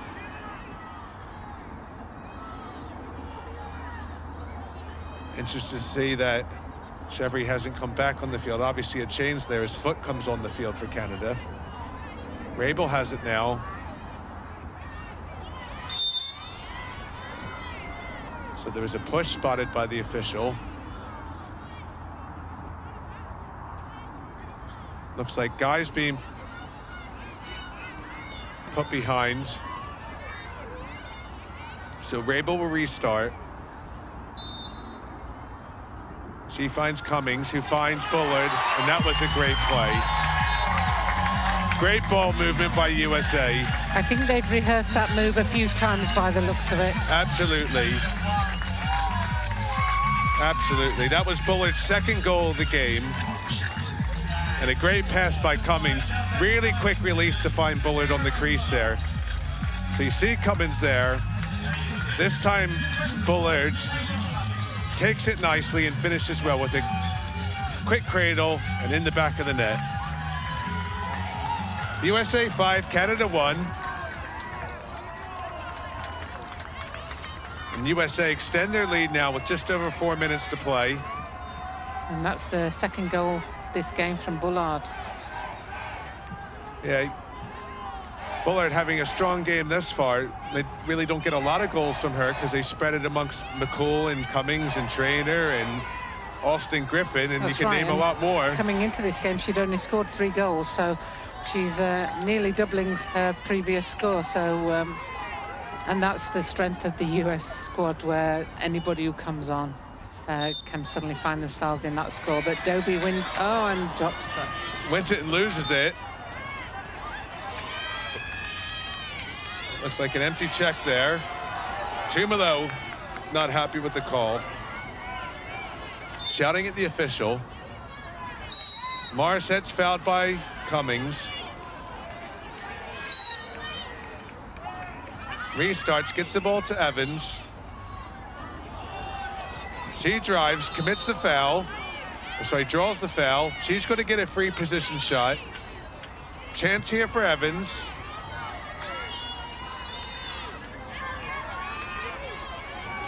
So that was Russell that committed the foul for USA. Evans on her left here, shoots off the crossbar. Canada unlucky in these early stages with Dobby shooting it off the post, and now Evans off the crossbar. Wells was well beat there. And those 2 moments can make a big difference. Imagine if both of those had gone in, you know, we'd be in a 2-goal game, but at the moment it's still 4 goals difference, and US are attacking down. They get the ball so quickly as Cummings is pushed there by Evans.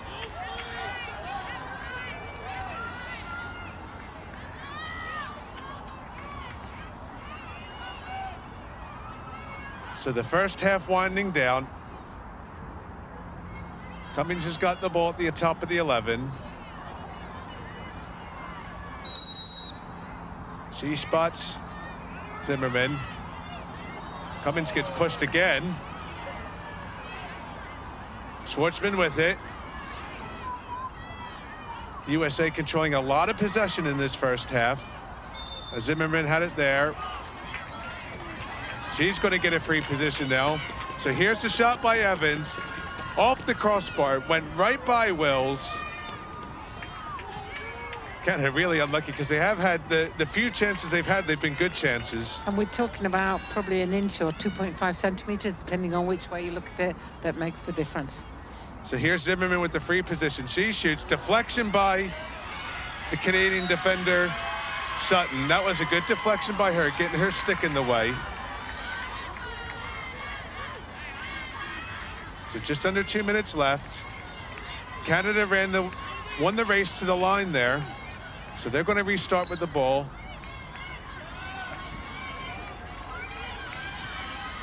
Morissette fumbles it, but flicks it to, mishandle there by Foot. Morissette's got it again. She's triple teamed. And a good check there by Cummings. She's had an outstanding game in the midfield. Cummings won a lot of possession for USA. She had the assist on the last goal. Zimmerman's got it. To Schwartzman. Down low to McCool. And McCool fires over top. Interesting, the USA, a lot of high shots so far. Donahue in the Australia semifinal was brilliant up high, but brilliant down. She was brilliant all over, but probably weaker down low around her feet. Yeah, and I'm fairly certain that the US will try and have one more shot this half and try and convert that with 1 minute, 10 seconds to go. So Griffin's got it. Just to the left of the Canadian goal. To Schwartzman. USA currently out shooting Canada 15-4, and that's reflected on the scoreboard with the 5-1 lead. Under a minute to go. Zimmerman steps inside, well defended by Gate. McCool's got it now.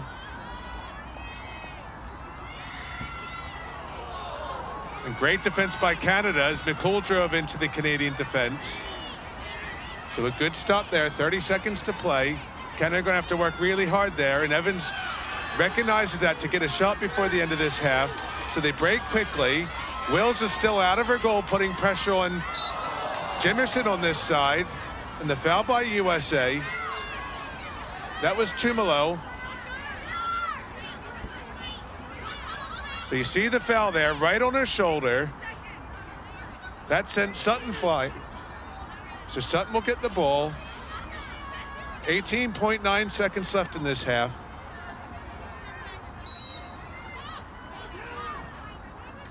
Kinnon's got the ball. USA extend the pressure, 10 seconds. She has to go to goal, forces it in the middle, and that's going to see us to halftime as the clock winds down.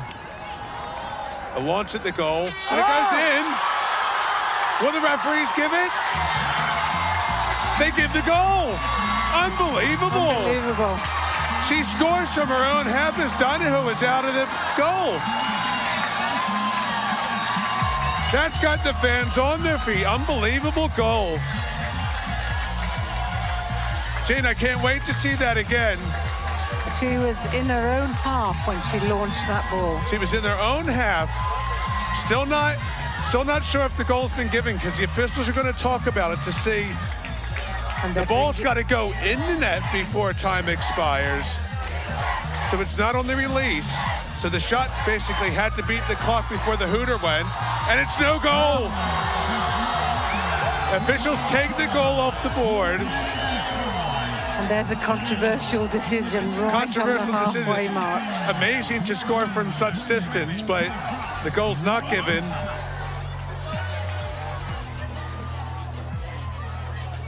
So we're about to see the replay. You see the clock winding down, and she launches it. And you see the slow motion. There's the time, and there's the goal. And time has just gone, so good decision. So good good decision, because in lacrosse we don't have the benefit of a match referee. No, but just looking at the replay there, it went to 0-0-0 just before the ball went into the goal. And that was a great call by the officials, because they don't have the benefit of a TMO in lacrosse. And what great filming, because those are things that you talk about for years, aren't they? Absolutely. So here it is again. You can see she releases the shot now, but the clock winds down, and there's time gone now. And there's the ball in the net. Yeah. So correct call by the officials. Great decision. So, but you see, Coach Freed not happy about it.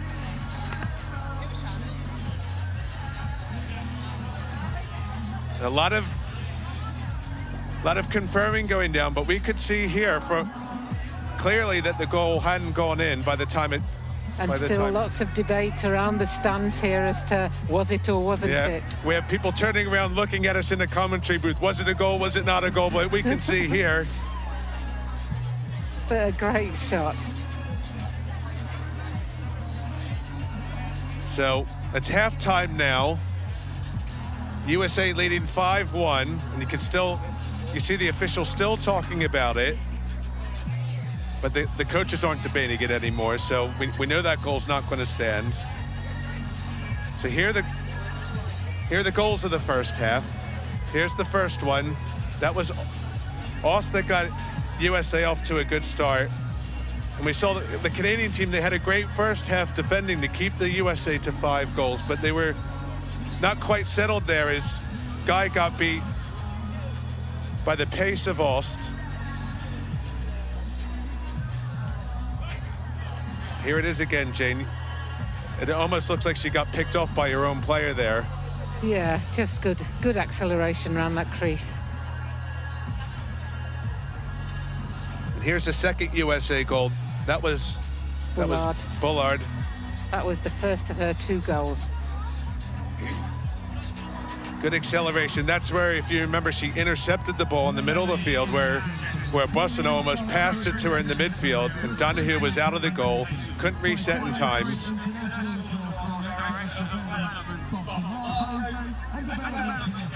And that gave the USA a 2-0 lead. And here's Canada's first one. This was a great goal by Dobby, where you see she looked to pass it up top to Gabe, but then turned to shoot once the US defense turned away. And that got Canada back into the game. Here it is one more time. She looks away, and then turns her head, and a great finish down low. This made it 2-1 to USA, and it stood that way for a while. So when McCool scored, and I'm now joined by Paul Coops in the commentary booth, former England coach, and that was a great cut by McCool, Paul. Lovely cut, and I think we've seen all the American players step up to this. Some very strong tactics by the Canadian side to try and limit the American firepower. Yeah, we talked about almost the Canadians would have played a different game in the first game where they played USA, and it's clear that they changed their tactics. And here was the 4th goal, which was a great finish off hit. Great finish by Tumalo, falling down and going away from the goal and wraps her stick towards it. You'll see it here. She's almost running towards the middle, and a great finish as she falls down. And there's Bullard's second, Paul. And you just can't leave any of them free. I think that's the thing that this has shown. Yeah, Bullard been there.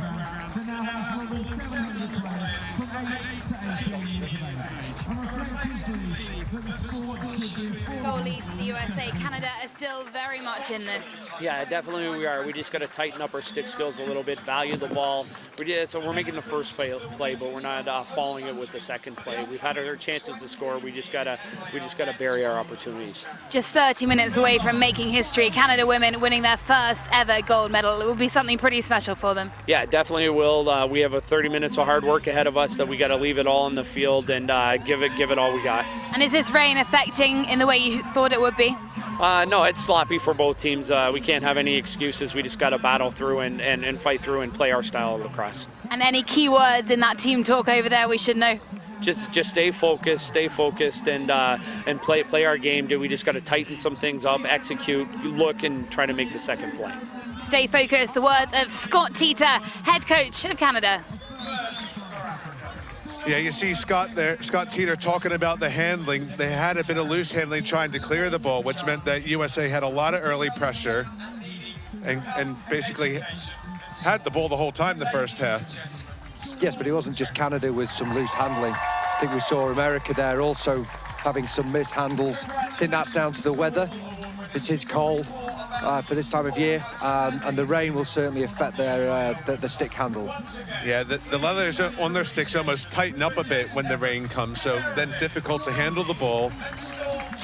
And you can see with the US handling that's affected them a bit. I think it has, and it's sort of disrupted their rhythm. I think also the Canadian tactics have also disrupted the US play. Yep, and we're now going to go down to Alex, who's with the USA bench. Ricky, your halftime thoughts. Are you pleased with the lead? Yeah, always pleased with the lead. I think we can play with a little bit more tempo, but I'm really pleased with how we're doing, especially under the conditions. Will there be a change of game plan in the second half given these conditions? No, I think we need to trust ourselves a little bit more, have them not focus on what the conditions are, and make sure we trust ourselves, and we want to play at the pace that we enjoy playing at. How's the team feeling at the end of a long 10 days? They certainly don't look tired. It's a challenge. It's kind of a tournament of attrition, and our players have trained really hard. They're excited to be here, and we got 30 minutes left in us. It's a challenge even for the world champions as the USA take on Canada, fighting for a gold medal. Thanks, sir, Alex. We were watching Coach Freed there, the interview. As that was happening, Paul, we saw the groundsmen back on the field applying more sand to each of the goal areas, but the pitch has held up well in this first half. Pitch looks great, considering the conditions that we're playing under. It has been extensive rain over the last 24 hours. And the goal areas are cutting up a bit, but still a great piece of grass to play on. The wet weather really hasn't affected the pitch too much. We see the teams coming back onto the field now for the second half. What do you expect to see in the first 5 minutes here, Paul?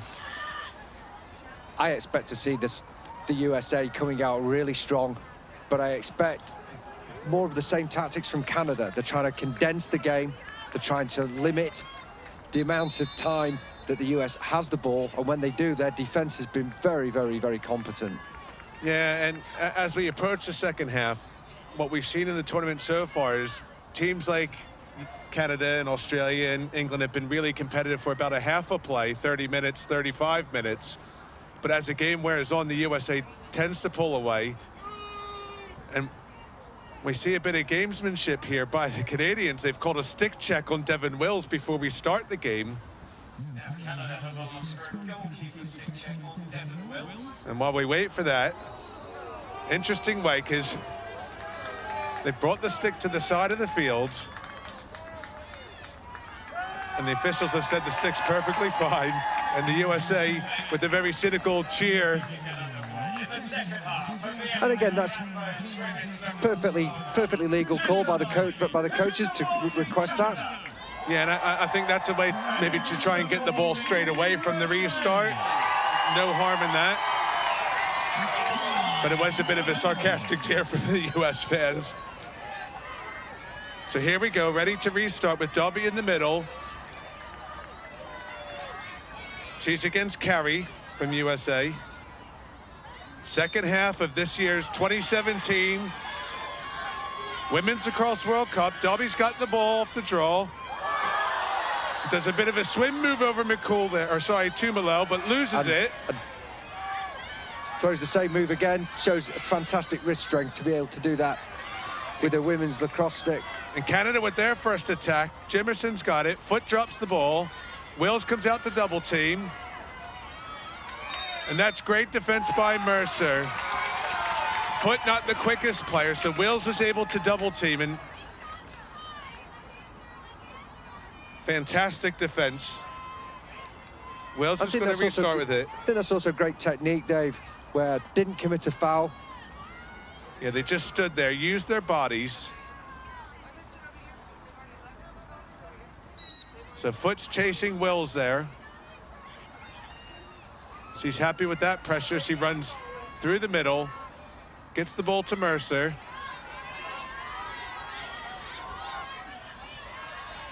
Mercer clears the ball for the USA. Runs the ball into attack. Tumalo has it as Trainer still being face marked. She's not got on the score sheet yet, Paul. See, Canada have done well to take her out the game. Yes, and it was another pole passed by Rabel there. She's been completely ineffectual in this game. I think the Canadian defense have done a fantastic job of trying to limit this fantastic American attack. So Trainer gets it. With Kinna's marking her, she's done a fabulous job on Trainer's. Trainer's desperate to get on the score sheet as she falls over. Some strong defense there from Canada. Kinna's doing a really nice job on Fantastic. Trainer. Really good. So Tumalo restarts. She looks to feed up top to Carey. She draws Morissette in shooting space there. Outside the 11. Outside the 11, so the 11-meter arc isn't cleared, but a lane to shoot is. And Canada defends it well, but I think Guy's been called for a stick around the body. It's a good cover slide, though. But again, Carey was just outside the 11. So she'll just restart it to Rabel. Carey looked to pick off Guy there. Tumalo keeps it, flipped it to herself, passes off target. But USA retain possession. Auster's got it. She's behind, comes around the post. Canada have defended really well in this game so far, Paul. But it's going to have been part of their game plan is to make sure that the defense is really solid, get the matchups right, force as much as they can the weaker angled shot, make the most of Donahoe so good in goal. Rabel receives it from Bullard. Rabel shoots. And that's a classic example. Oh, I don't understand. Cut down the shooting angle, and it's a straightforward save. Yeah, the referee had her flag out for advantage as Rabel was fouled when she shot. But Donahue made the save. Rabel with a free position now.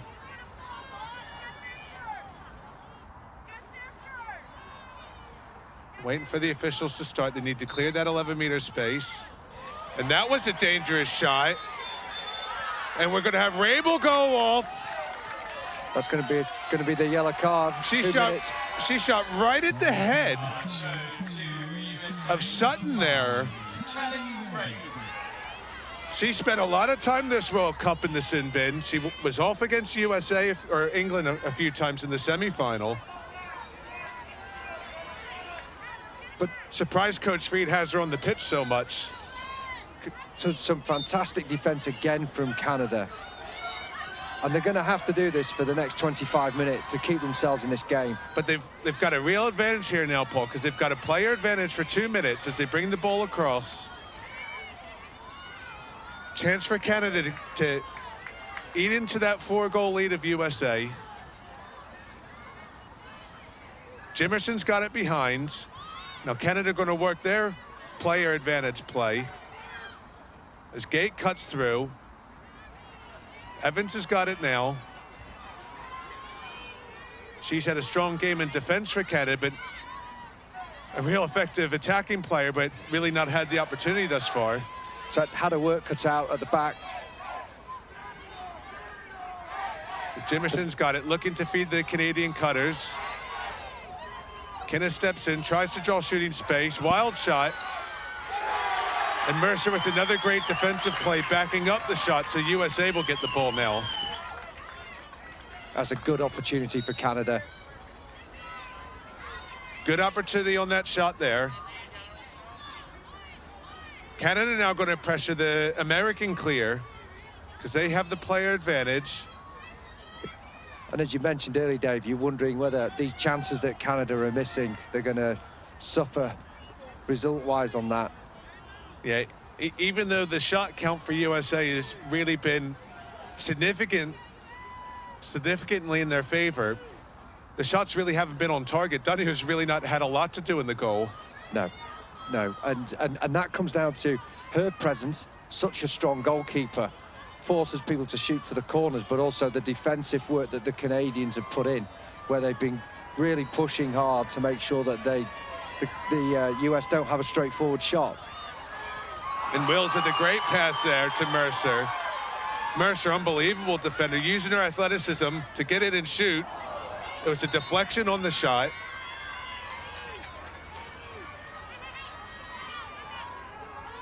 So Trainer's going to restart behind. Guy marking her.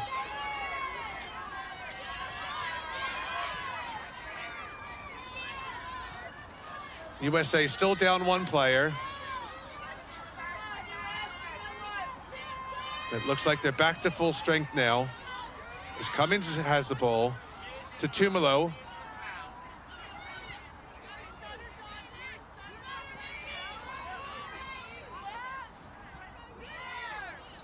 So Tumalo still got it. So Rabel served her 2 minutes, but it looks like Bullard's or Zimmerman's come on for her. Substitution there by Coach Freed. Good defense there. And an empty check there by Guy. Really, Canada had the ball there. Just a bit of a rush of blood to head there. Bit of a rush of blood. I think also the continued pressure that the US are imposing on the Canadian defence. And you do make the odd error in that situation. But again, Canada working hard. They're really keeping their distance right. And they've got their matchups absolutely spot on in this game. Yeah, so no goals yet in the second half. USA still ahead 5-1.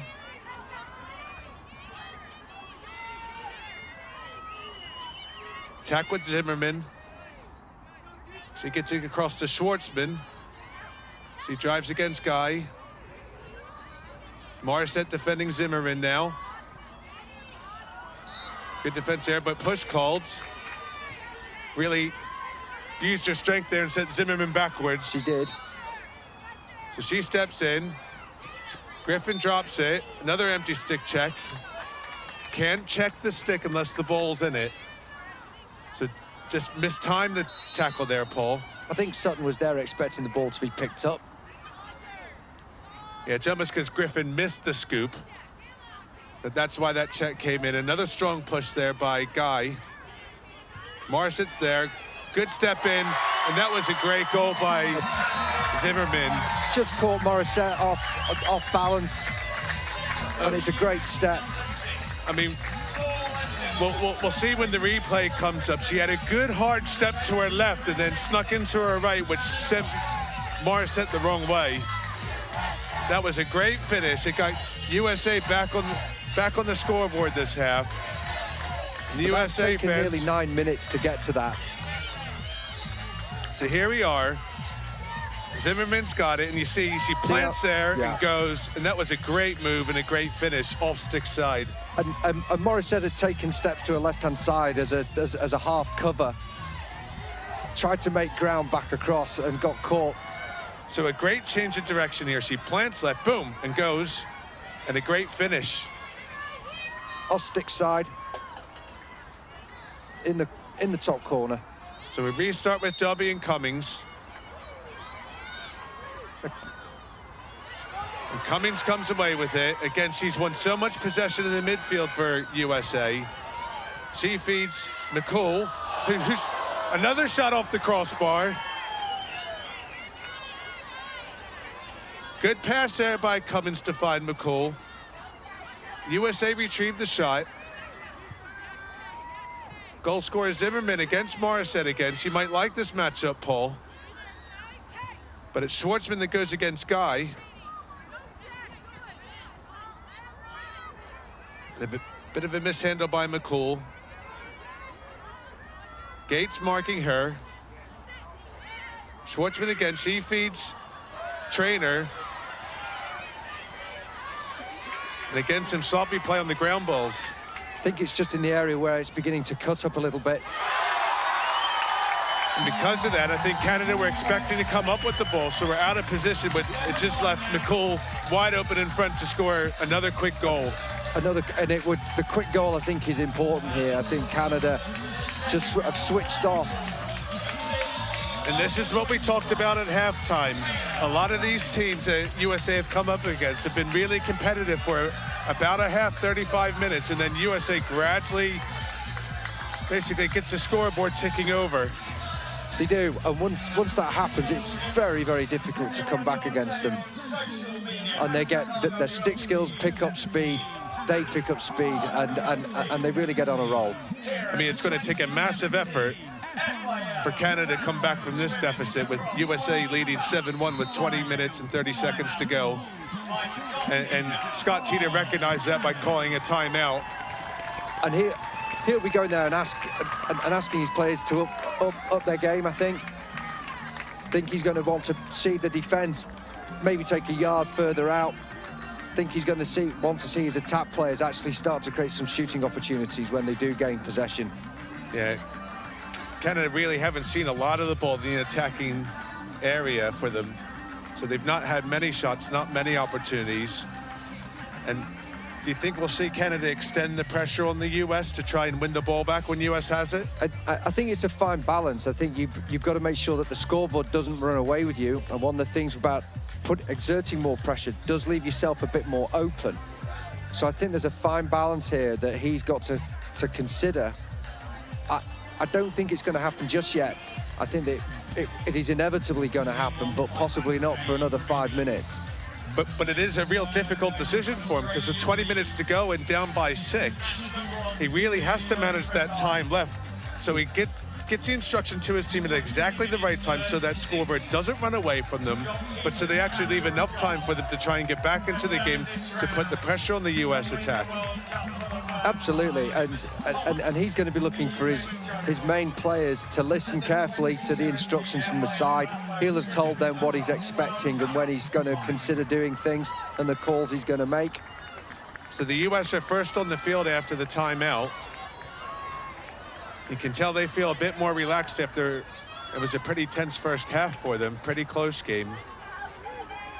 And Canada clearly had a couple chances to call some goals back, but shots off the post and crossbar. So the official starts play with 20 minutes and 36 left. We saw Morris said a lot at the start for Canada at the draw, but all we see is Dana Dolby from there. I think Dana Dobie's done a much better job. Since she's come into the middle, it's been a far more evenly contested area of the field. So here we go. The draw's set. And again, Cummings draws it into her attacking area. But it's Guy that comes away with it from Canada. She passes it wildly, and it goes off Donahue's stick. And there's the USA pressure again. And the USA are going to have a fantastic chance here to get a good shot off on the restart. And this pressure, it is relentless. It just creates so many turnover opportunities. And you saw on the replay there the pressure that USA extended, forced the wild pass, but then US with a wild pass of their own as play restarted. Don't take advantage of it. Cummings steps in to Zimmerman. Gates defending.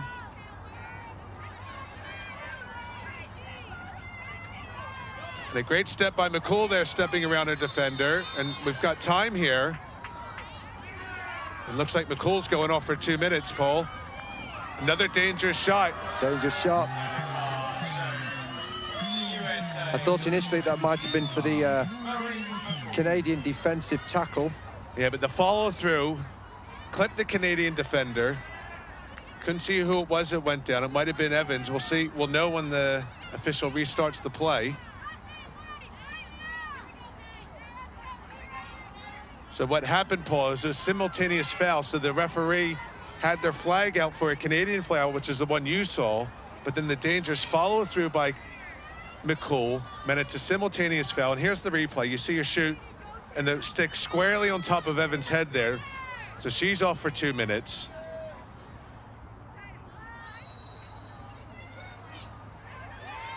And that's a super pickup by Tumalo. Tumalo, yeah, absolutely. She was so quick to the ball. So Canada not extending the pressure even though they're upper play, but here we go. We see it now with Sutton and Gate chasing Cummings, but Cummings so athletic, she's able to handle that pressure. Good check, trail check there by Sutton. So Gate has it now. This is the second time Canada have had a player advantage. But you can see with all the work they've had to do in defense, and that looked like a cover there to me, but not called. Not right in front of the umpire as well. Right in front of the umpire, but you can't cover the ball with your stick, and that's essentially what Block did. She got away with that one. And the fitness and the athleticism from the USA team to recover with a player down and win that ball back so quickly. Canada come to double team again. And Schwartzman steps straight through it and scores. Great play by Schwartzman. Great turn of pace. And that comes back to the work rate that you mentioned. The work rate to come to backtrack, turn the ball over.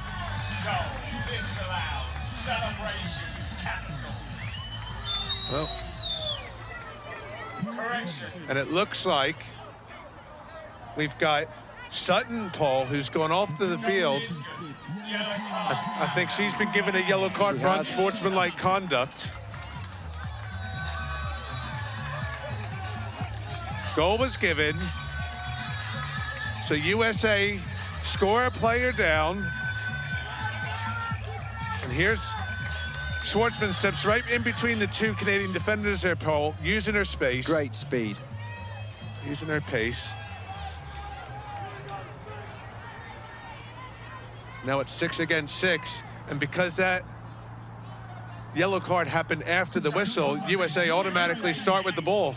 Canada won, the scorer, number 7. And Canada are in big trouble here. Yeah, no, the game's running away from them now, and you can see they're starting to tire, but they're working hard here. I know Cummings hasn't got on the score sheet, but she's been so influential in winning the ball in midfield. And this is the strength in depth that the United States have got. They have the bench to pull on. So Cummings has the ball now. And both teams have 11 players on the pitch, each with a player down. USA just happy to hold the ball at the minute and wind the clock down. Schwartzman has it. Scored the last goal for USA. She takes Gate on. Now Cummings again. And a great save by Donahoe. You can see Paul Traynor still being marked out of the game. What was interesting there was that the US again tried to put it over Donahoe's right shoulder. She guessed right. So Ulster's come on the field now because McCool's yellow card's now expired. So that's why you see all the pressure on Donahoe now. So USA now have a player advantage, and Donahoe feeds the ball into the goal circle to protect the Canadian clear. Dobby's going to take her full 10 seconds, hoping that the Sutton yellow card expires soon. Donahoe's on the floor. She couldn't handle the Ulster pressure there. USA come away with it. USA comfortable now.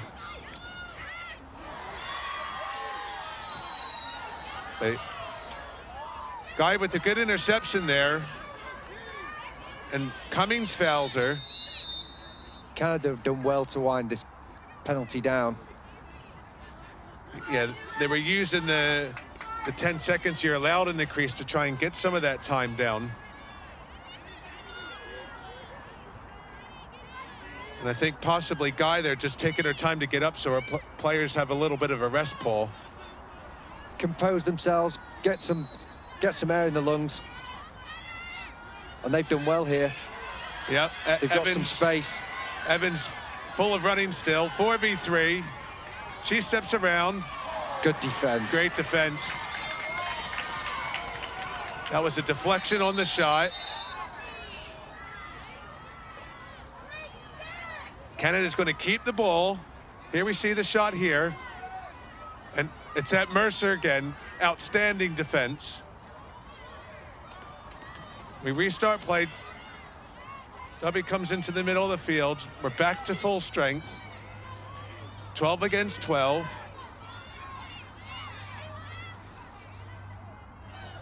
Kinna has it. First real Canadian attack we've seen all half, and we've played nearly half of the second half. 15 minutes gone. It's been all America since the half-time. Evans has it, looks to take Mercer on, and a great goal by Evans. What a fantastic finish for her. It was a lovely step, but the acceleration was superb. She almost make the most of the gap. She almost waited for Mercer to try and put the check in, and as soon as she did that, she pulls the stick across her body. And a great finish on her non-dominant right hand. I was going to say the same. Well taken goal with her right hand. I mean, Mercer clearly being the best US defender. Evans wasn't afraid to take her on. I think Mercer was waiting for it to come back to her left hand. Was banking on the right hand shot being saved. But Canada really needed that to take away the USA pressure. They're now down by 6. 15:34 to go in this gold medal World Cup match. USA 8, Canada 2. Morissette back into the middle for Canada.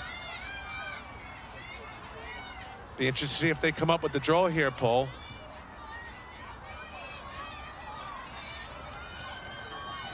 Morissette has struggled whenever she's been on. The ball has been coming up the United States possession, but she's done well here. Done well there. She's going to see a lot of pressure from USA. She feeds in the middle to Jimerson, and Jimerson with a really, that wasn't a great pass at all, but Trainer mishandles. I think Trainer's been completely taken out of the game here. And Sutton's fouled here by Carr. I think that missed ground ball by Trainer just shows how hard it can be when you're just not part of the game. Yeah, it's so frustrating as a player when you're marked out. It's a psychological ploy as much as it is a tactical ploy. So Jimerson has it to Evans. And Evans steps around. And a big save by Wills. Evans really had a great chance there. I think that's a poor finish. Having done so well the previous shot, that one, I'm afraid you've really got to move. Yeah, and Devin Wills is too good to shoot in that way. And look here, Paul. Canada are set up here for a quick, fast break. And great defense. More great defense by USA. That was Block who retreated quickly because on the standing whistle, Canada had numbers. Some good pressure here by Canada.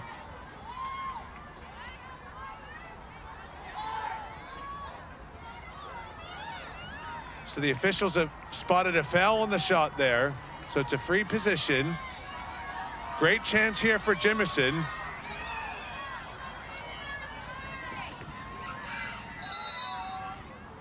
And a great finish. A lovely goal. Off the post and in. You could hear the ping. That's got the Canadian fans back in the game. They're on their feet. Jimerson, the third highest scorer for the Canadian team, coming up with a lovely finish there. Yeah, she took that well.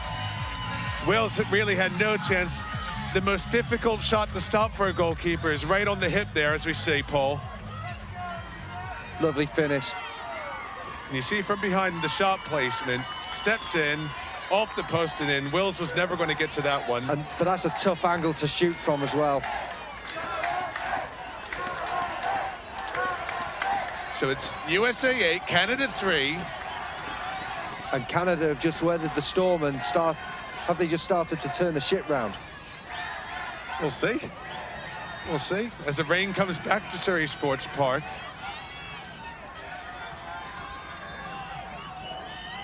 Morissette on the draw against Carey again.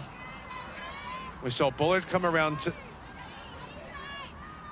thinking the ball's going to go straight left, but Morissette does a good job to pop it just behind her, misses the catch. Ball bobbles around. And the USA player falls on the ball, and that was always going to go to Canada. And you see the Canada bench are jumping up and down. They feel they're getting back into this game and have a bit of momentum, Paul. They certainly do. And as the rain comes down, I think that plays into Canada's hands as well. So Chevry comes up with it.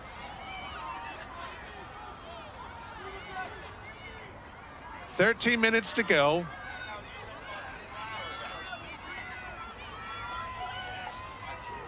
Jimerson has it.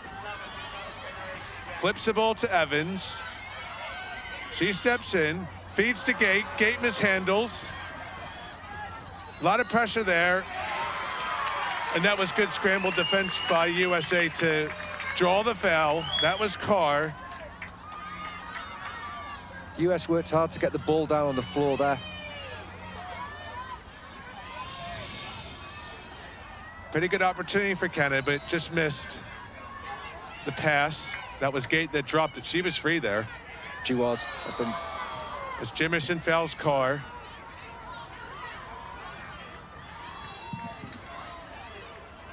And Canada have just started to exert a bit more pressure across the field on the US. With 12 minutes remaining. So Bullard comes away with it.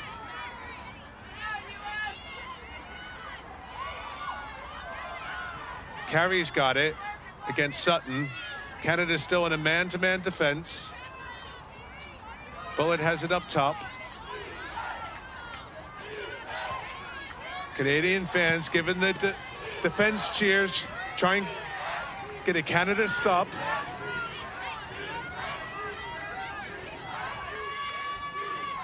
Carey steps in, Tumalo at the ball. Morissette marking her. Evans marking Bullard. Evans has had a cracking game for Canada. She has. And a good little check there to win the ball, just as we mentioned her name. Great play by Evans.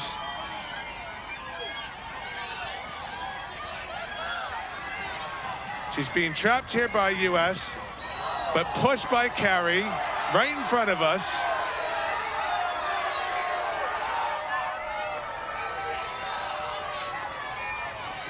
Great play by Evans to win the ball in defense.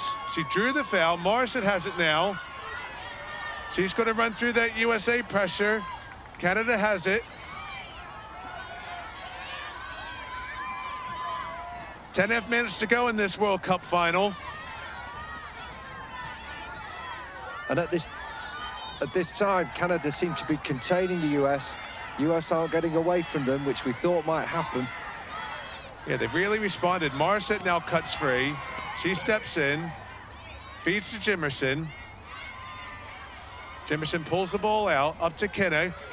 Kenna looks to get a step on Rabel. Jimerson comes around.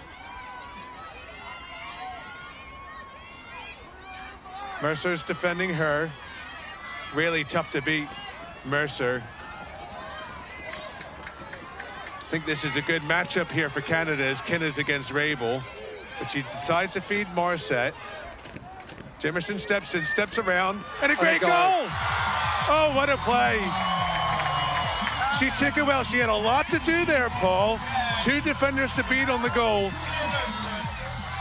And Canada did another switch play, releasing Morissette from defense. Dana Dobie had stepped over, and I think that unsettled the United States defense. So it's USA 8, Canada 4, and USA's called a timeout. Still plenty of time here. Here's the goal, Paul. And that's Morissette. She'd come over. One more time, the feed down low. pulls it across her body, steps inside, and a great finish. That's lovely, lovely attacking play. And Canada will be delighted to have forced the US to call timeout. Yeah, 3 unanswered goals for Canada. We said it was difficult to come back from 7 with 20 minutes to go, but they've pegged 3 off. And I think the Canadians have caused the US to really think about their game at the moment.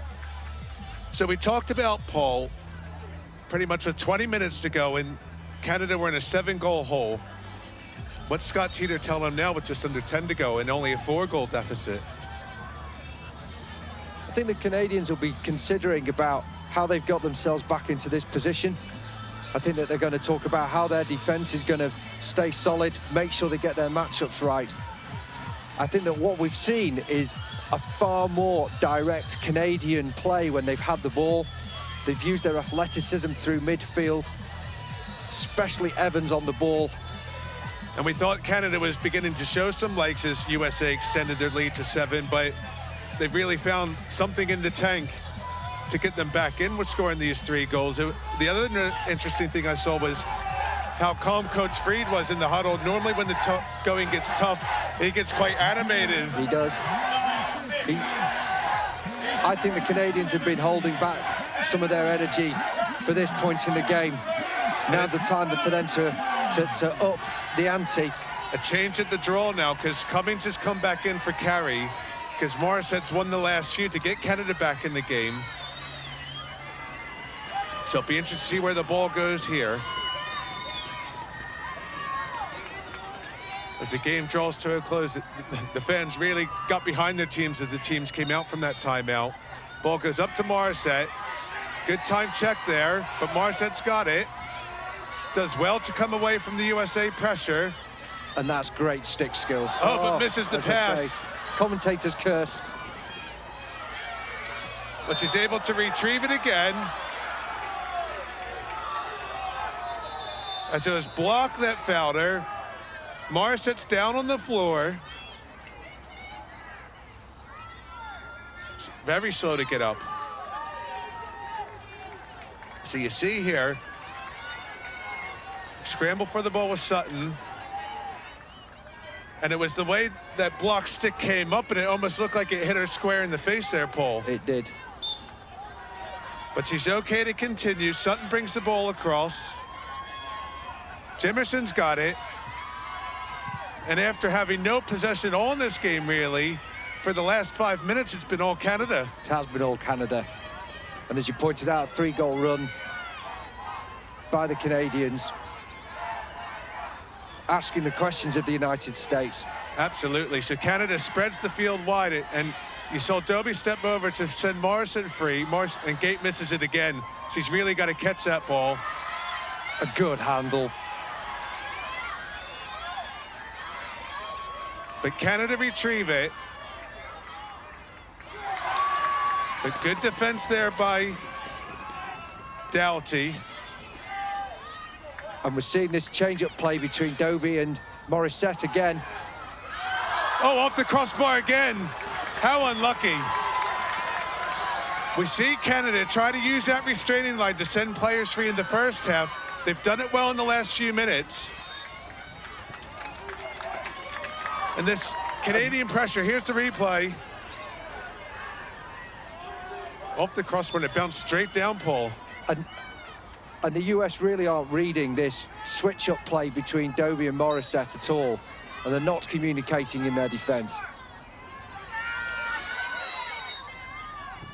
So Canada were offside there. The ball's going to restart with Zimmerman. Gate has to move to the side of her. And one big reason, Paul, for this Canadian comeback is they've dominated the center draws this half, winning 5 out of 7, and that's largely due to Morissette coming back to the middle. It is, and we've talked all tournament about how gaining possession from the center draw is just so crucial to the game of lacrosse. So the referees were playing an advantage. Schwartzman was fouled when she had the ball before she passed it off to Cummings. Getting a very heavy pulse of rain here. The rain's back. Great pressure there. Cummings missed it.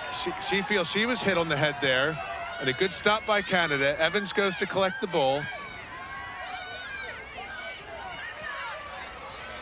But now USA lock off. Donahue feeds it back into the middle. Evans has got 10 seconds, but she can't take too much time as the clock's winding down. She finds Sutton. And again, Sutton finds the pace to beat Tumalo down the field.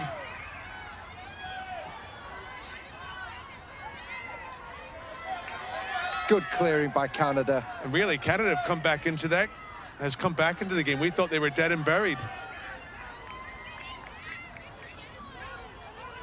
And with 6 minutes left, this is far from over. So Morissette's got it. She steps inside. Evans has it. Looks to drive against Cummings. Dobby steps across. Looks to draw a shooting space call. Flips to Kinna.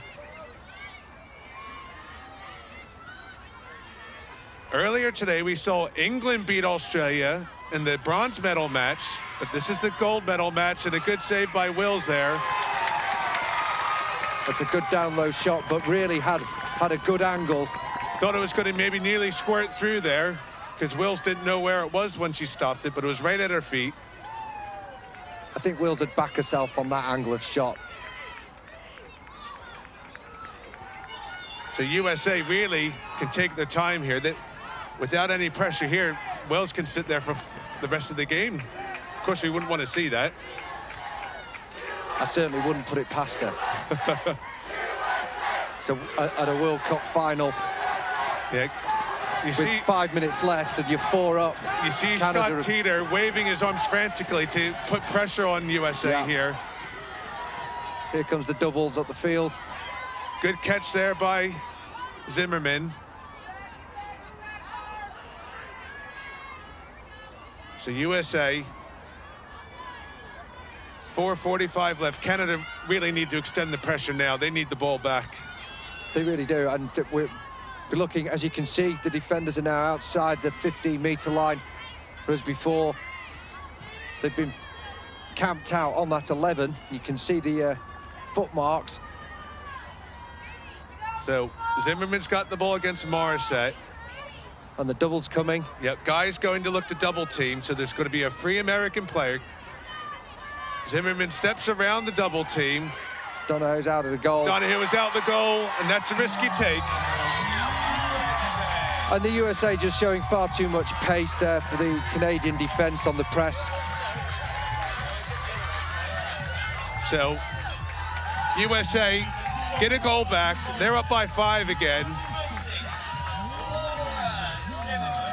Donahue was out of the goal. I think Canada ruined those missed chances that they had in the first half. Yeah, here you see Zimmerman. Donahue's trying to retreat to the goal. She was out to double team and really was never going to get back in time for Zimmerman there.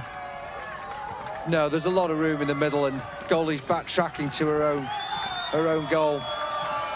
And Zimmerman did well to finish off the stick side of Donahue. She made sure. He definitely made sure. So I think a bit of a sense of relief here from the American fans in front of us, because they're a bit worried. I think they are. I think that they've been very quiet for the last 5 minutes. It's not like the American fans to be quiet. But Canada come away with it. They're still in it if they can get a quick goal here. As Jimerson has the ball, she's being double teamed. It's that US pressure again. But there is a foul called on the play. So a bit of relief for Jimerson there as Carr goes 4 meters behind. And a long pass across the field. Kinna has it, really left her stick exposed there, and Doughty did well. US ball. So the Canadian goalie is now off the field and the goal's wide open. So Canada have 12 players on the field with no goalie. Goal's completely free. No goal. No goal outside of the net. As Donahue returns to the field a bit late. Officials have stopped play. I think they're going to want to count the Canadian players to make sure that they've got 12. It looks like the ball's going to be awarded back to USA. I think Canada were offside on the play, Paul, as Evans just stepped over. And that's exactly what's happened. That's been the call. Good spot by the official.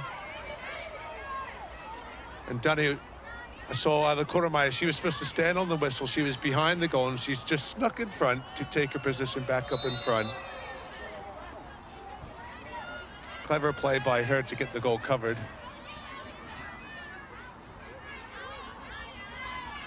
So Canada looked to double team. Yep, and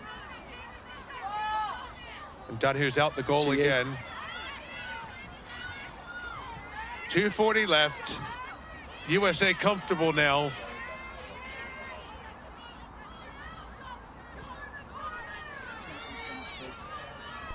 As Schwartzman has it, Gates trying to chase her. And this American team so difficult to press against. Every single one a goal scorer. Rabel with another poor decision, fed in the middle. But USA lucky to keep the ball.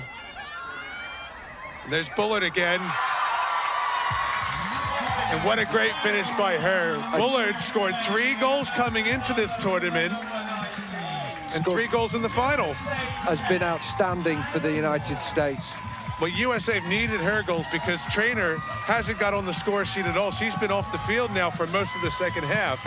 And you've got to congratulate the Canadian defense for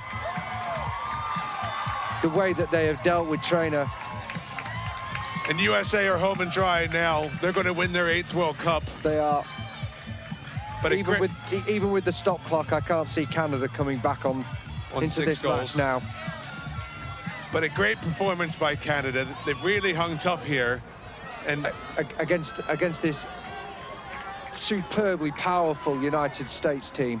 Yeah, most of these American players will play in the newly formed professional league in America, which has got the only professional league in the world, and they clearly benefit from having that.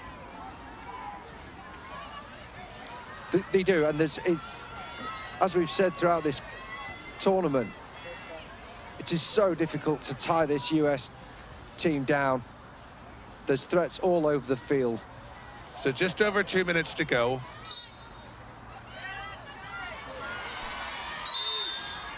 And Canada aren't giving up.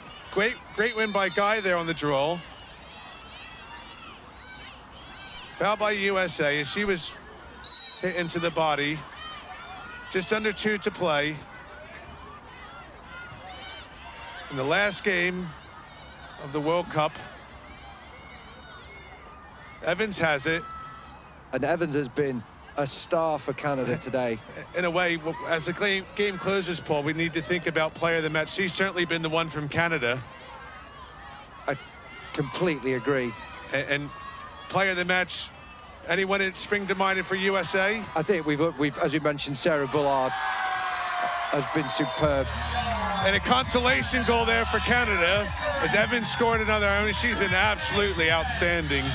She really has. And you consider her duties in the defence, her duties to clear the ball, and still comes up with goals.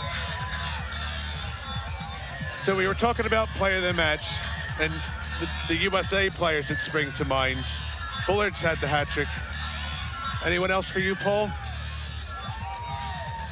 I think you've got Michelle Timmerlow. I think the goal that she put in, diving off her feet, was an exceptional piece of skill, along with that attempt that's from inside her own half, which was just pure vision and technique.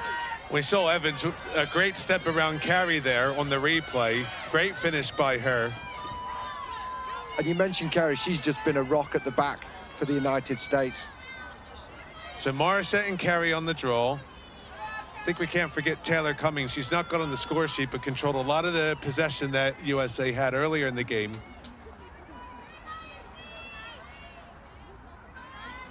So 1:25 left. USA 10, Canada 5.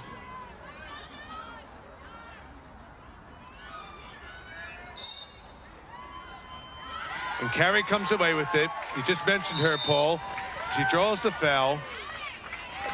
And when we look at this scoreline, 10 goals to 5, and we consider where the number of goals that the United States has scored in every single game so far in this 2017 FIL Rathbones Women's World Cup, Canada have done a fantastic job of limiting the attacking options. They have, and maybe with a bit more luck with the shots they've had off the post. I think it's been 3 that they've had. I know the USA have had a couple chances off the bar, but here we go. USA is going to see this game out here as Sutton unfortunately slips on the slick turf here. Canada not giving up. The goal's free again as Donahue's out to help her defense. And she does a good job to intercept as she's pushed. So Canada do win the ball back. 47 seconds to play.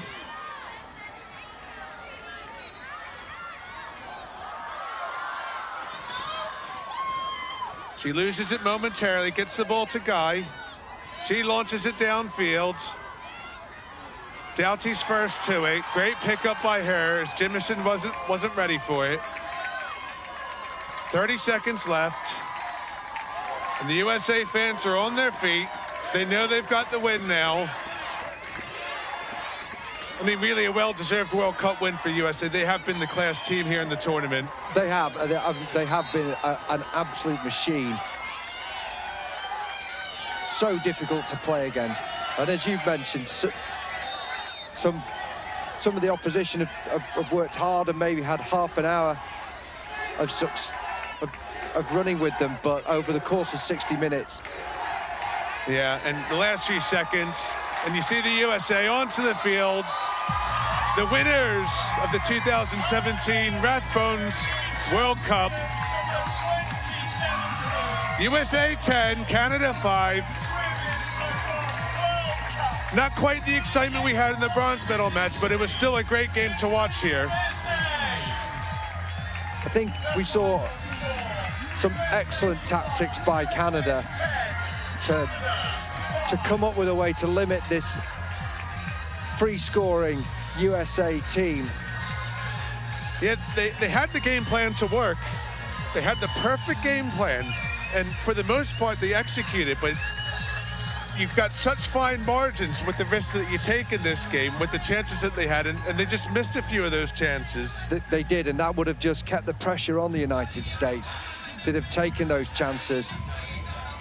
And I don't think the USA, as we see the Canadian team, they can be proud of their performance, and smiles all around for USA, but probably a bit of relief because that was a much tighter game than they were expecting.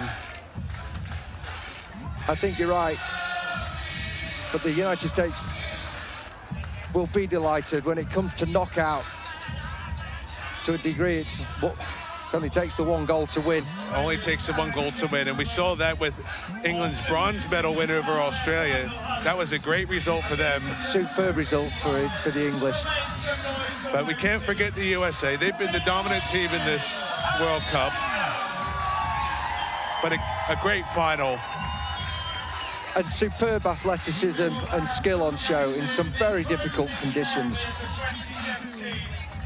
So we're just getting ready for the presentation. We'll have a few minutes to talk about the World Cup overall. It's been a great tournament to see so many countries qualify, but also perform. It has, and at a fantastic venue as well. The credit to Surrey Sports Park for the venue. Credit to English Lacrosse, their staff and the volunteers for putting it on.